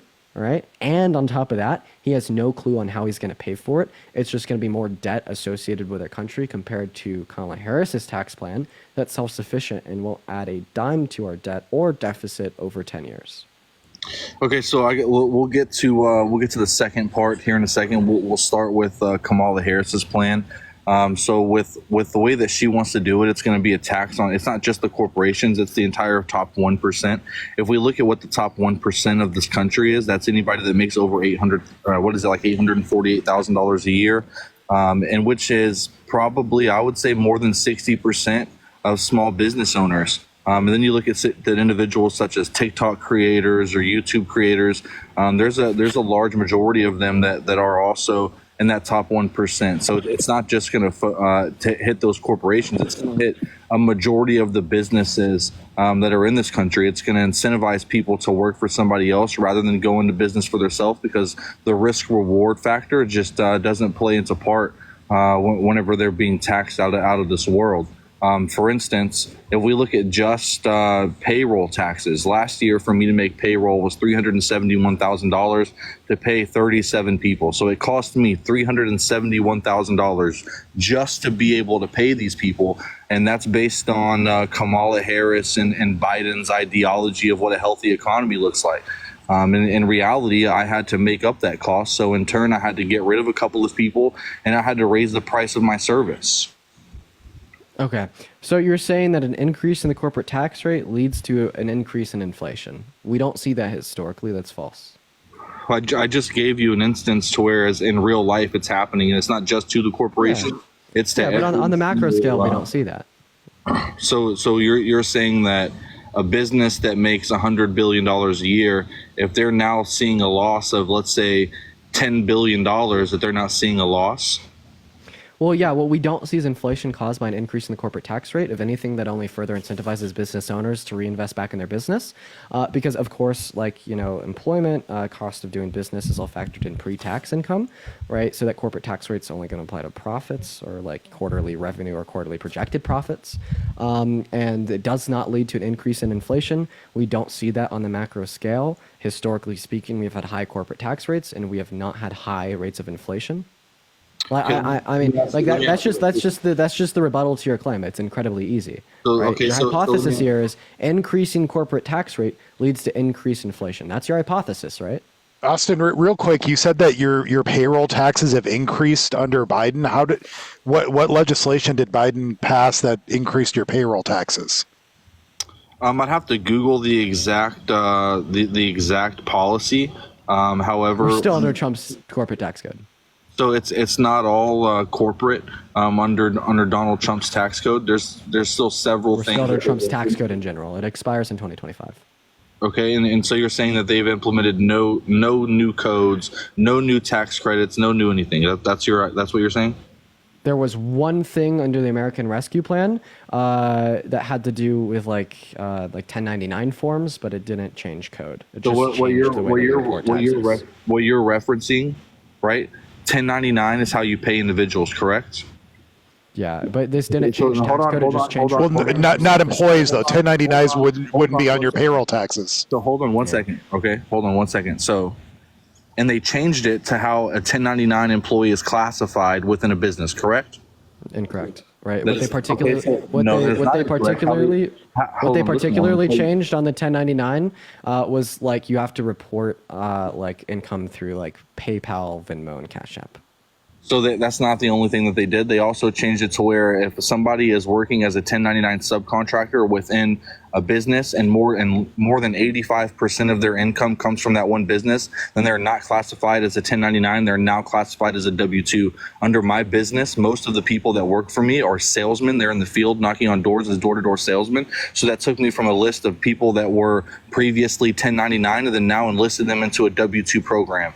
In which case, they also made it to where there's set minimums to where each person that is 1099 has to be able to be paid. So a business that is paying these people that are 1099, let's say they only work 15% or 10% for your company, then they don't qualify. But if they work more than 85%, then you have to give them almost like basically a draw against their commission. Yeah, Rescue Plan was this in? Yeah, I'm not finding that at all. This was passed. Give me 1 second, and I'll let you know the exact terminology. Yeah, that you're probably talking about state level taxes, because the only change in our federal tax code since 2021 when Trump bumped the child tax credit was under the American Rescue Plan that just had to do with how sole proprietors reported income from internet services such as PayPal, Venmo, or Cash App. Yeah, anything over $600, you had to be reported by those apps.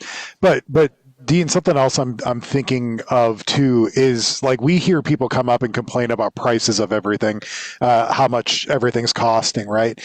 Donald Trump reduced the highest marginal tax rate on corporations from 35% down to a flat rate of 21%. And I'm wondering, when does it trickle down? If cutting corporate taxes, it means that prices are going to be lowered. When is that going to happen? Because the only thing we hear people complaining out every single day is how much everything's costing. So it's called the independent contractor. We can't hear you when you're on pause, man. It's called the independent contractor classification, and it was done in January of 2024. And it's exactly as I just explained to you. And what it does is it now takes so the reason why people are classified as 1099 is so that they can be paid directly all of their income, and then they can delegate them funds and then get their own tax credits, such as write-offs, so on and so forth. So whenever they're forcing these people to be reclassified as a W-2 employee, it puts them into a situation of withholding where the business themselves actually withholds the taxes from them, and then they lose that ability to get the write-offs that they would in other cases. So this actually just looks like a rule coming from our labor department. So that actually doesn't look like that's coming. Yeah, that's the Department of Labor issues final rule on classification. So that's actually not coming from our federal government in the sense of like an executive order or policy. That's coming from our Department of Labor. But what I'm really curious about is why, instead of responding to me how Trump is going to pay for the $4 trillion associated with his tax cuts, you respond with a very arbitrary and unimpactful and quite meaningless update in a rule from the Department of Labor.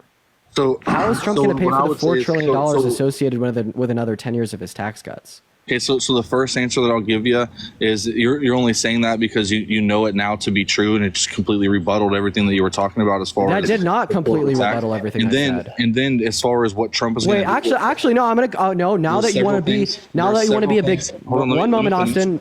Now that you want to be a big tough man, that actually doesn't rebuttal a single thing I said. I said that our federal tax code hasn't been changed since the American Rescue Plan, and then you point out a change in the rules and regulations of the Department of Labor. A change in the rules and regulations is or isn't a change in our federal tax code, Austin. So it correlates down to the tax code. It correlates down to exactly how these individuals are being taxed. It correlates down to their payroll, their pay structure, so on and so forth. The answer is no, it's not. And it was done under the Biden-Harris administration, was it not? This had nothing to do with the Biden-Harris administration, and it had nothing to do with the federal tax code. You know of all the files that have went across Biden's desk. Then you can tell me what proposal he got yesterday at, say, 2 o'clock? Well, I could tell you that a rule and a regulation from the DOL doesn't have to do with an executive order or congressional legislation. I don't understand why you're still pivoting around my question of how Donald Trump is going to pay for the $4 trillion associated with his tax cuts. Then also just saying something correlates to a federal tax code is not saying that it's a change in our federal tax code. So there's several things. There's going to be tariffs. He's going to start drilling more oil again. We're going to get a lot of our economy back that we lost, such as the Keystone Pipeline. You know what I mean? Like there's several things. It's not just one thing in the pharma department. However, the pharma side of things makes it interesting as a capitalist because it gives them that potential and that ability. For instance, if you look at Pueblo, Colorado. Hold on one second. Pueblo, Colorado. It's pronounced Pueblo. Okay, so I lived in Monument, Colorado for like 18 months building my business, so I'm pretty familiar with the area. And what I can say is just last year, they paid $95 million in taxes alone just from Pueblo. It's Pueblo. Pueblo. I mean, it's either way. I mean, are we talking about literature and pronunciation, or are we talking about the facts and statistics? You said that you lived in Monument. What's the biggest city within an hour of Monument? Denver. Holy shit! Wow. Are you sure that you lived in Monument? Yeah, 19425 Bardsley Place, Monument, Colorado is my address. If you want to look it up. Did you just give us your address? That was my address when I lived in Colorado. Correct. Oh, okay. I don't think that you should be giving out the names of of like addresses. The biggest It's a victim of gated my Pueblo has community. been You can Junction. even get in if you wanted to. Okay, so I just want to clarify. So you're telling me here that Donald Trump is going to pay for the $4 trillion associated with his tax cuts with tariffs and by increasing drilling. Tariffs are regressive and harm the low and the middle class, plus tariffs are not going to account for $4 trillion over 10 years. And then secondarily, right, what we'd also say here is that we're drilling more now than we ever did under Trump. So we are drilling right now. That is correct, right? But what are we doing? We're replenishing our reserves that was drained because of the same administration. So whenever we look at the totality of everything and where that oil is going, it's not in turn all of it going to the end consumer. In most cases, we're having to replenish what we use because of the lack of knowledge in that particular field by the current administration. No, the reason that that Biden sold off our reserves was to generate $27 billion of profit for our country. He sold it while the oil was at a high price and then refilled them when the oil was at a low price. And we're currently generating more oil than we ever have been before. And like the profit that oil drilling generates through the permits and revenue is very low. It's about $10 billion per year. $10 billion per year is not going to generate $4 trillion over 10 years. That serves MAGA math. But why is he drilling more oil right now? Is it not so that he can replenish the reserves? It's because they've approved more like drilling permits on federal land, and they started approving more drilling permits proportionally speaking compared to Trump's administration before he sold off the reserves. Do you mind if I ask you a question? Sure.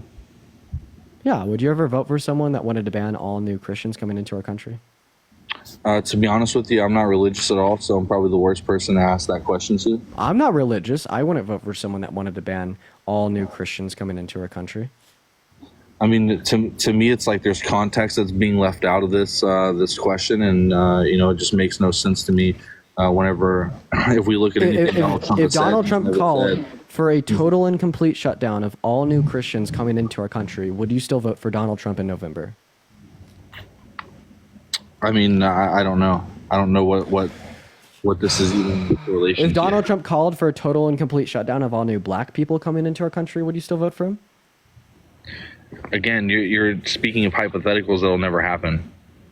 Okay, so can you answer my hypothetical? Hypotheticals can be conceptually relevant and meaningful in a debate. So seemingly you don't want to answer my question. I'm curious why you don't want to answer my question. I'm going to ask you to answer my question. No, I wouldn't vote for anybody that says, "Oh, this entire race of people is not allowed into the country." Okay, and where do you uphold that same energy? Speaking about religion. To me, religion should be held separate from state. So you want to vote for someone that would say everybody that would follow this one religion shouldn't be allowed in the country, right? Again, I hold religion completely separate from state and human. Can you answer my question? I have no opinion on anything religious. Okay, so then why do you have an opinion on it? So you have an opinion on it when it relates to race, but not when it relates to religion. So you wouldn't race vote is a for someone if classification of human species, though. It's not a classification of a mindset. The same thing as like the trans rights or beliefs. So what I'm going to say here is that we belief. shouldn't be prejudiced against individuals because of their race or religion. So because you said that you want to vote for anyone that would want to ban all new black people from entering into our country, would you also not want to vote for anyone that say would want to ban all new Christians or Muslims from entering into our country?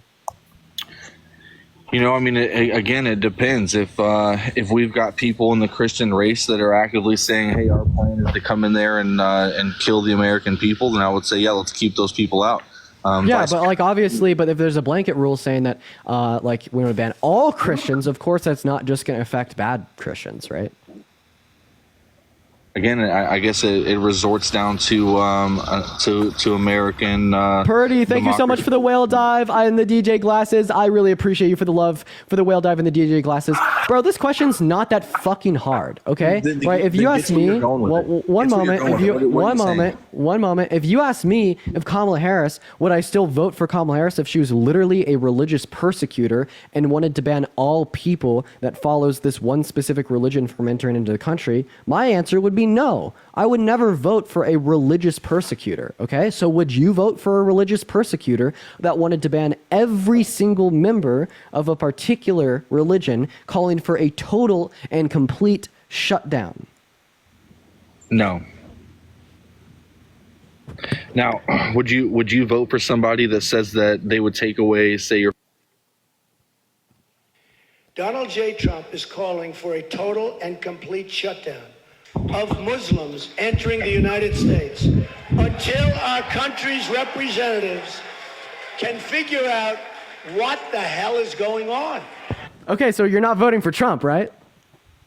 I am voting for Trump. Did you not hear the rest of that speech?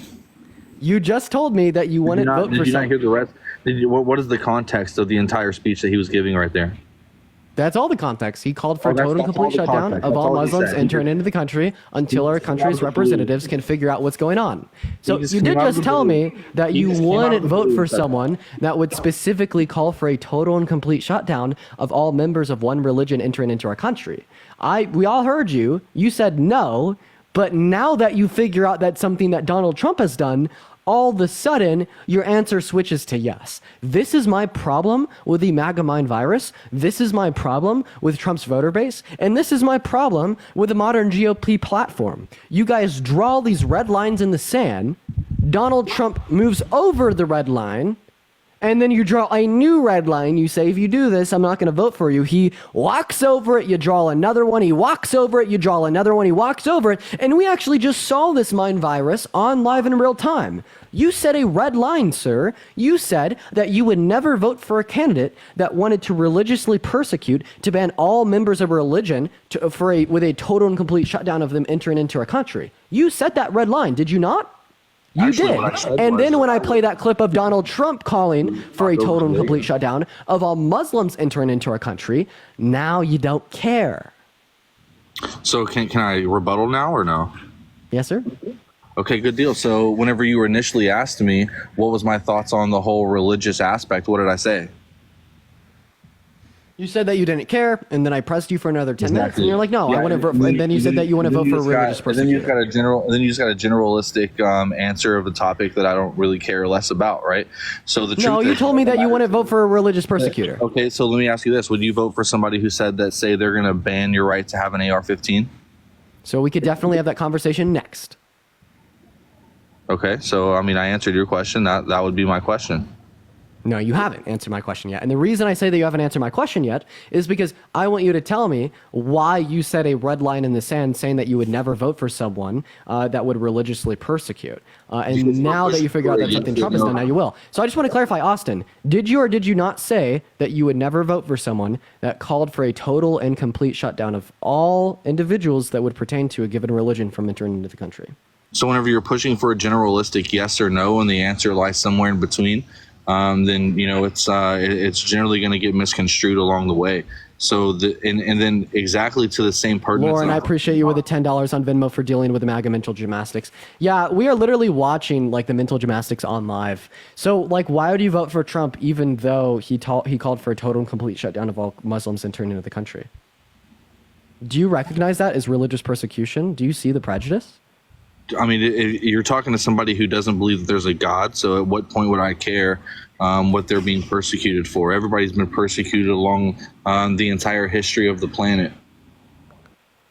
Oh my God, I'm an atheist, but I don't want like Muslims to experience Islamophobia. I'm white, but I don't want black people to experience racism. I'm a man, but I don't want women to experience misogyny. So whenever you're raised to believe that anybody that's not the same as you hates you with every bearing in their body, and that's not always the case. Maybe there are select few demographics that are of the very small majority. Then of course you're going to believe things that just doesn't really play into effect in the real world.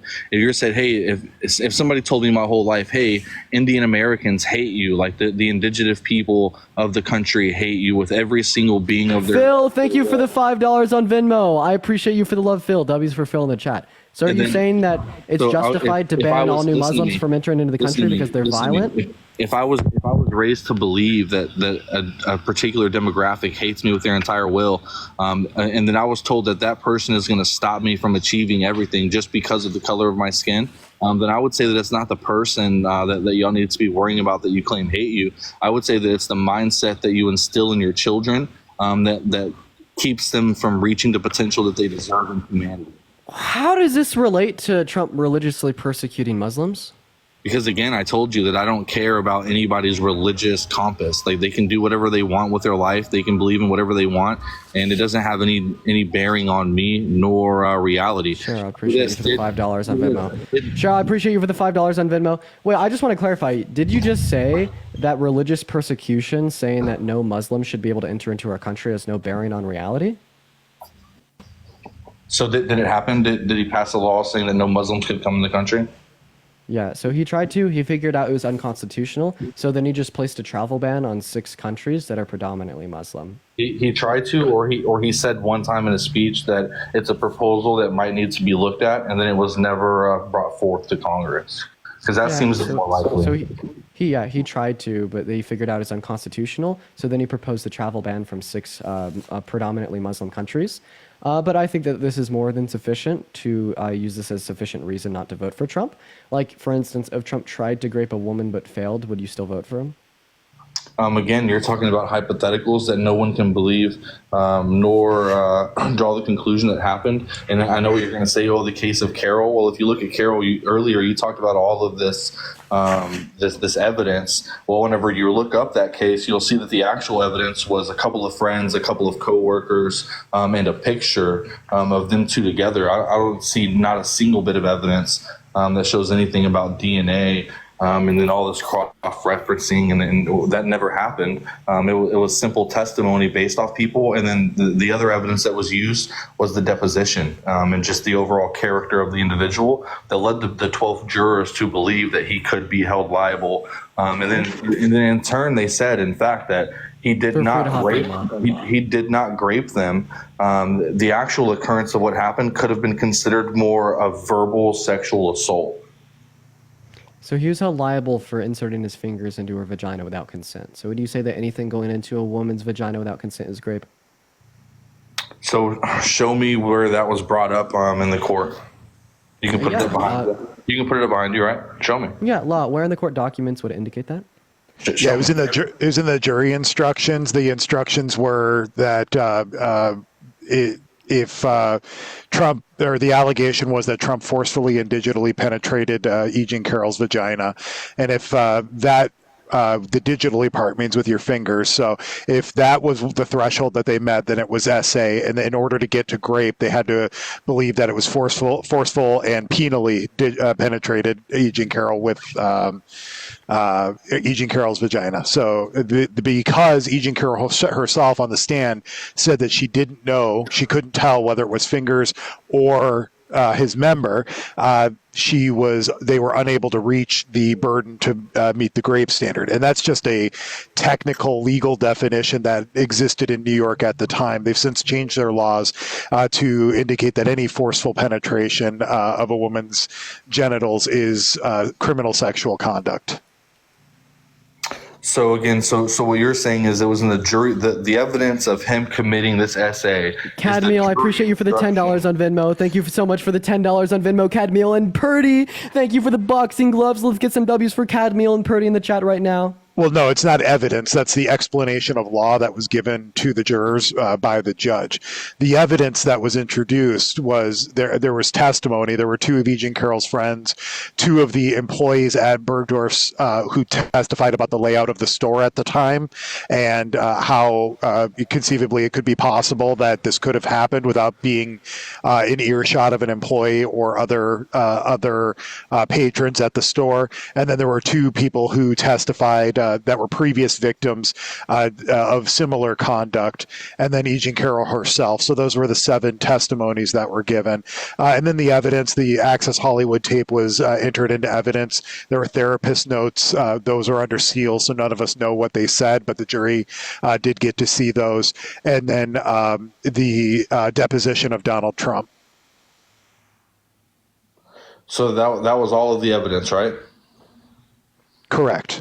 Okay, so then how come just earlier, Mr. What's this guy's name on here? I don't even know your name. The guy that I'm looking at is Dean. So how come earlier Dean was saying that there was several factors of DNA found and tested and all of this stuff? Well, yeah, I mean, So the plaintiffs attempted to introduce a dress into evidence that had unidentified male DNA that they got tested. Donald Trump was given the opportunity to provide a DNA sample. That was a request that was made. Now, courts can't compel somebody to provide a DNA sample, but he delayed on that. And then after the discovery deadline passed, they were unable to get any DNA sample from Donald Trump.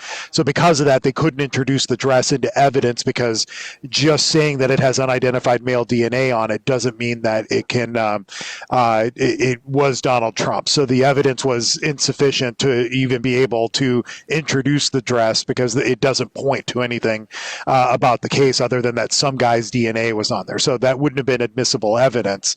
But then afterwards, Donald Trump did actually offer his DNA just before the trial started. But the judge denied that request because it would have just served to delay the trial, and the plaintiffs had already decided they could move forward with enough evidence to consider to get a liability verdict without the dress. Okay, so then, with all that being said, right?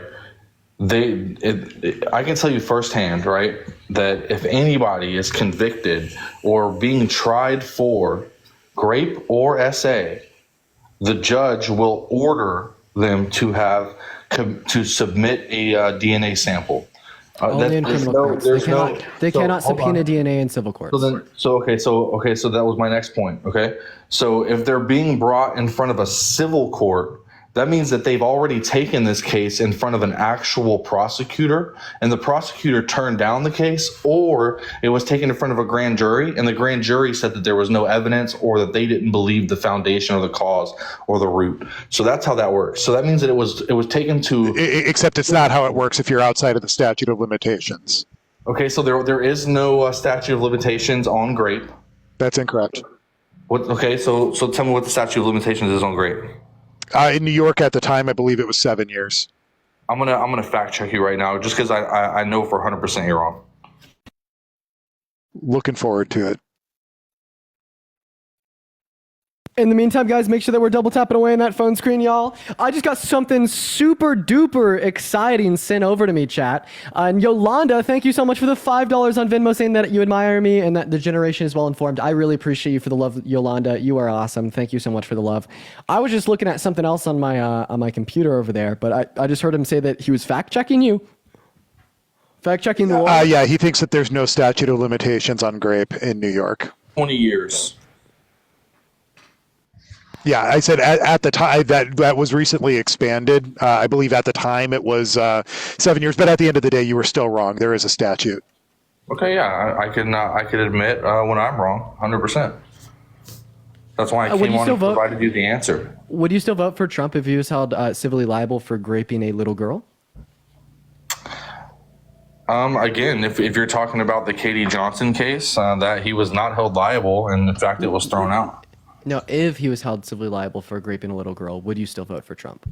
Again, you're talking about hypotheticals that have never happened nor would ever happen. Yes, hypotheticals are conceptually relevant. If you do this like really fucking annoying thing where you don't answer my hypotheticals because it's hypothetical, like I'm just gonna move on. Like, and honestly, I'm sorry, bro. People that don't understand the conceptual use and importance of hypotheticals are just low IQ. Like, I'm so sorry, man. Hypotheticals are relevant. Hypotheticals can serve to prove conceptual points that can be then wrapped into real life, right? The hypotheticals can be used to show how you're internally contradictory with your logic. Hypotheticals are relevant. Okay, so if Donald Trump was convicted in the court of law, if he was held liable for raping if he's held liable for raping a little girl, would you still vote for him?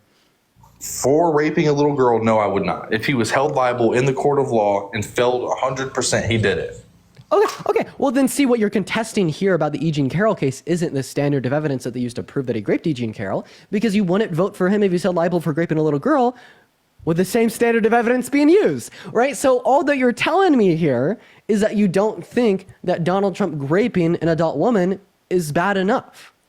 I don't believe the fact that you're saying that he did this stuff in the first place. For one, even if let's say he didn't give them the DNA at the beginning of all this, if he did say, okay, yeah, whatever, you can take my DNA, knowing 100% that they could be like, okay, yeah, good deal, take his DNA right then and there. Why would a guilty man do that? A guilty man would hold his right, Fifth Amendment or Fourth Amendment rights. His DNA has nothing to do with what I'm saying. I'm giving you a very crystal clear like analogy here, and like seemingly you're not responding to it. You said you wouldn't vote for Trump. I said no. I answered you your said question. you wouldn't vote for Trump if he was held liable for raping a girl, but you would vote for Trump if he was held liable for If he was raping held an adult. criminally liable, then no, I wouldn't. No, if he was held civilly liable, would you vote for him still? I said criminally. I mean, he was. And my question was civilly, sir. With all due respect, my question was if he was held civilly liable for raping a little girl. Stop being dense, stop being dishonest, and stop giving me a hard time, or I'm going to put you back in the comment section. Answer my question. If Donald Trump was held liable for raping a little girl in a civil court of law, would you still vote for him? If you fail to answer my question directly, you will be removed from the live. I'm already voting for him, and he's already been held liable in a civil court. If Donald Trump was held liable for raping a little girl, you'd still vote for him. He's already been held liable, and I'm voting for him right now, right? So if Donald Trump was held liable for raping your daughter, would you still vote for him? I mean, he would be dead, so there wouldn't be any voting for him. Oh, so you'd kill him if it was your daughter, but you'd vote him into the Oval Office if it was someone else's. See, that is the hypocrisy of the right. You lack empathy, you lack the ability to put yourself in other people's shoes, and you lack the foresight to see what putting a rapist in the Oval Office will do to all 170 million American women and girls. We have to uphold social responsibility, repercussion, and consequences for rapists to further disincentivize men from raping women. We already know that if men didn't face consequences for those actions, that they would rape women to a higher threshold, right? And those consequences negate already fucked up men from doing it more in the future, right? But when you take those social consequences away, when you remove that social scrutiny, when you remove those barriers to accessing total and complete opportunity, well, then what you do is you further incentivize men to rape women. We can't take a rapist, deny that he's a rapist, blame the victim, then put him in the Oval Office. That's insanity. That is going to cause more harm to be perpetuated against women on top of the legal attack that Donald Trump already launched on their federally protected rights to access abortion. It's insane. Like, you just happen to not care about half of our population. There's something different in between their legs than you do. And from our conversation earlier, you didn't care about Muslims when Donald Trump wanted to ban them from entering, about the tax policy. You don't care about the low and the middle class and how they're going to be negatively affected by tax policy of Donald Trump's regarding tariffs and how that will detrimentally affect them while uplifting the top 1%. You seemingly don't give a fuck about anyone outside of your little bubble.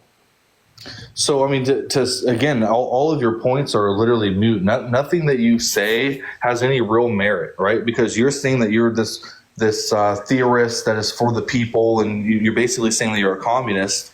Wait, define communism.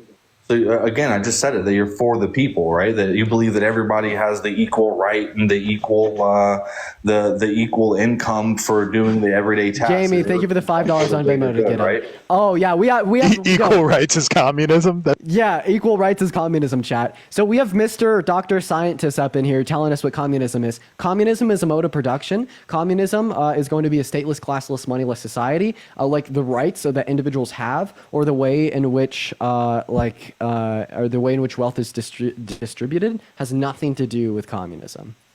Just saying. Okay, so you believe that there's no money in everyday economy, then, right? That you believe that the money should be taken out of the economy, and everybody should be basically given everything that they need to survive based on doing. No, because I'm not a communist. Jesus Christ. We're gonna move on to our next guest.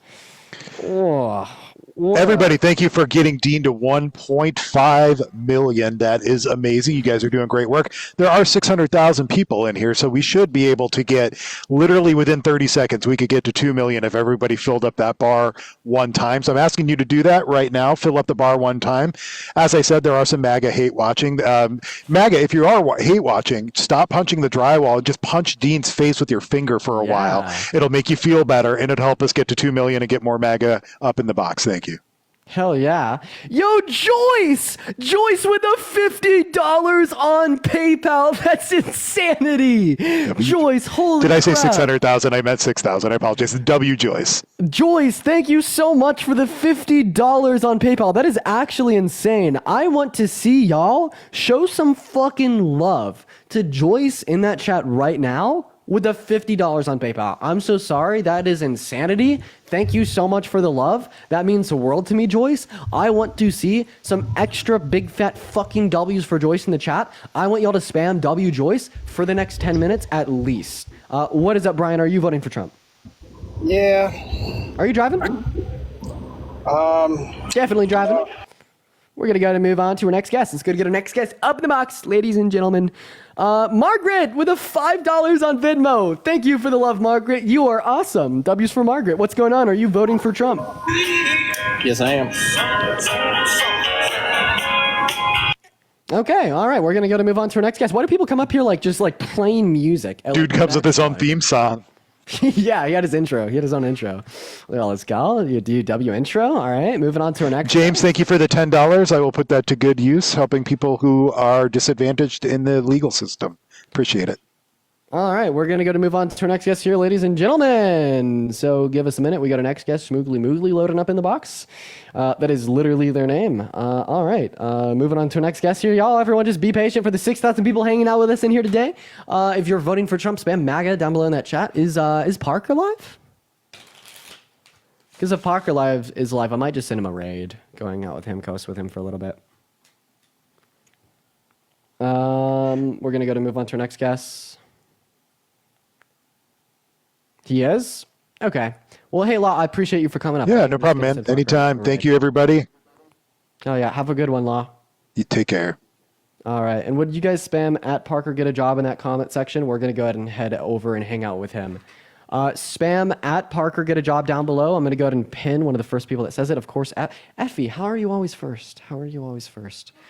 So, hey, for the 6,000 people hanging out with us in here today, head over to at Parker get a job on TikTok. Type that into your TikTok search bar. His live will pop up. I'm going to be heading over there to coast with him. But Robert with the Lily the Leon. Robert, you are too kind. Thank you for the love. Let's get some W's for Robert in that chat. Thank you so much for the Lily the Leon. You are literally so kind. Thank you so much, Robert. You're awesome. Let's get some W's in the chat for Robert before we head out here for the night. But for my 6,000 friends hanging out with us in here, make sure to hit that follow button. And I'll see you guys I'll see all of y'all over on at Parker Get a Job in 2 seconds. See every single one of y'all there at Parker Get a Job. Be there in a jiffy.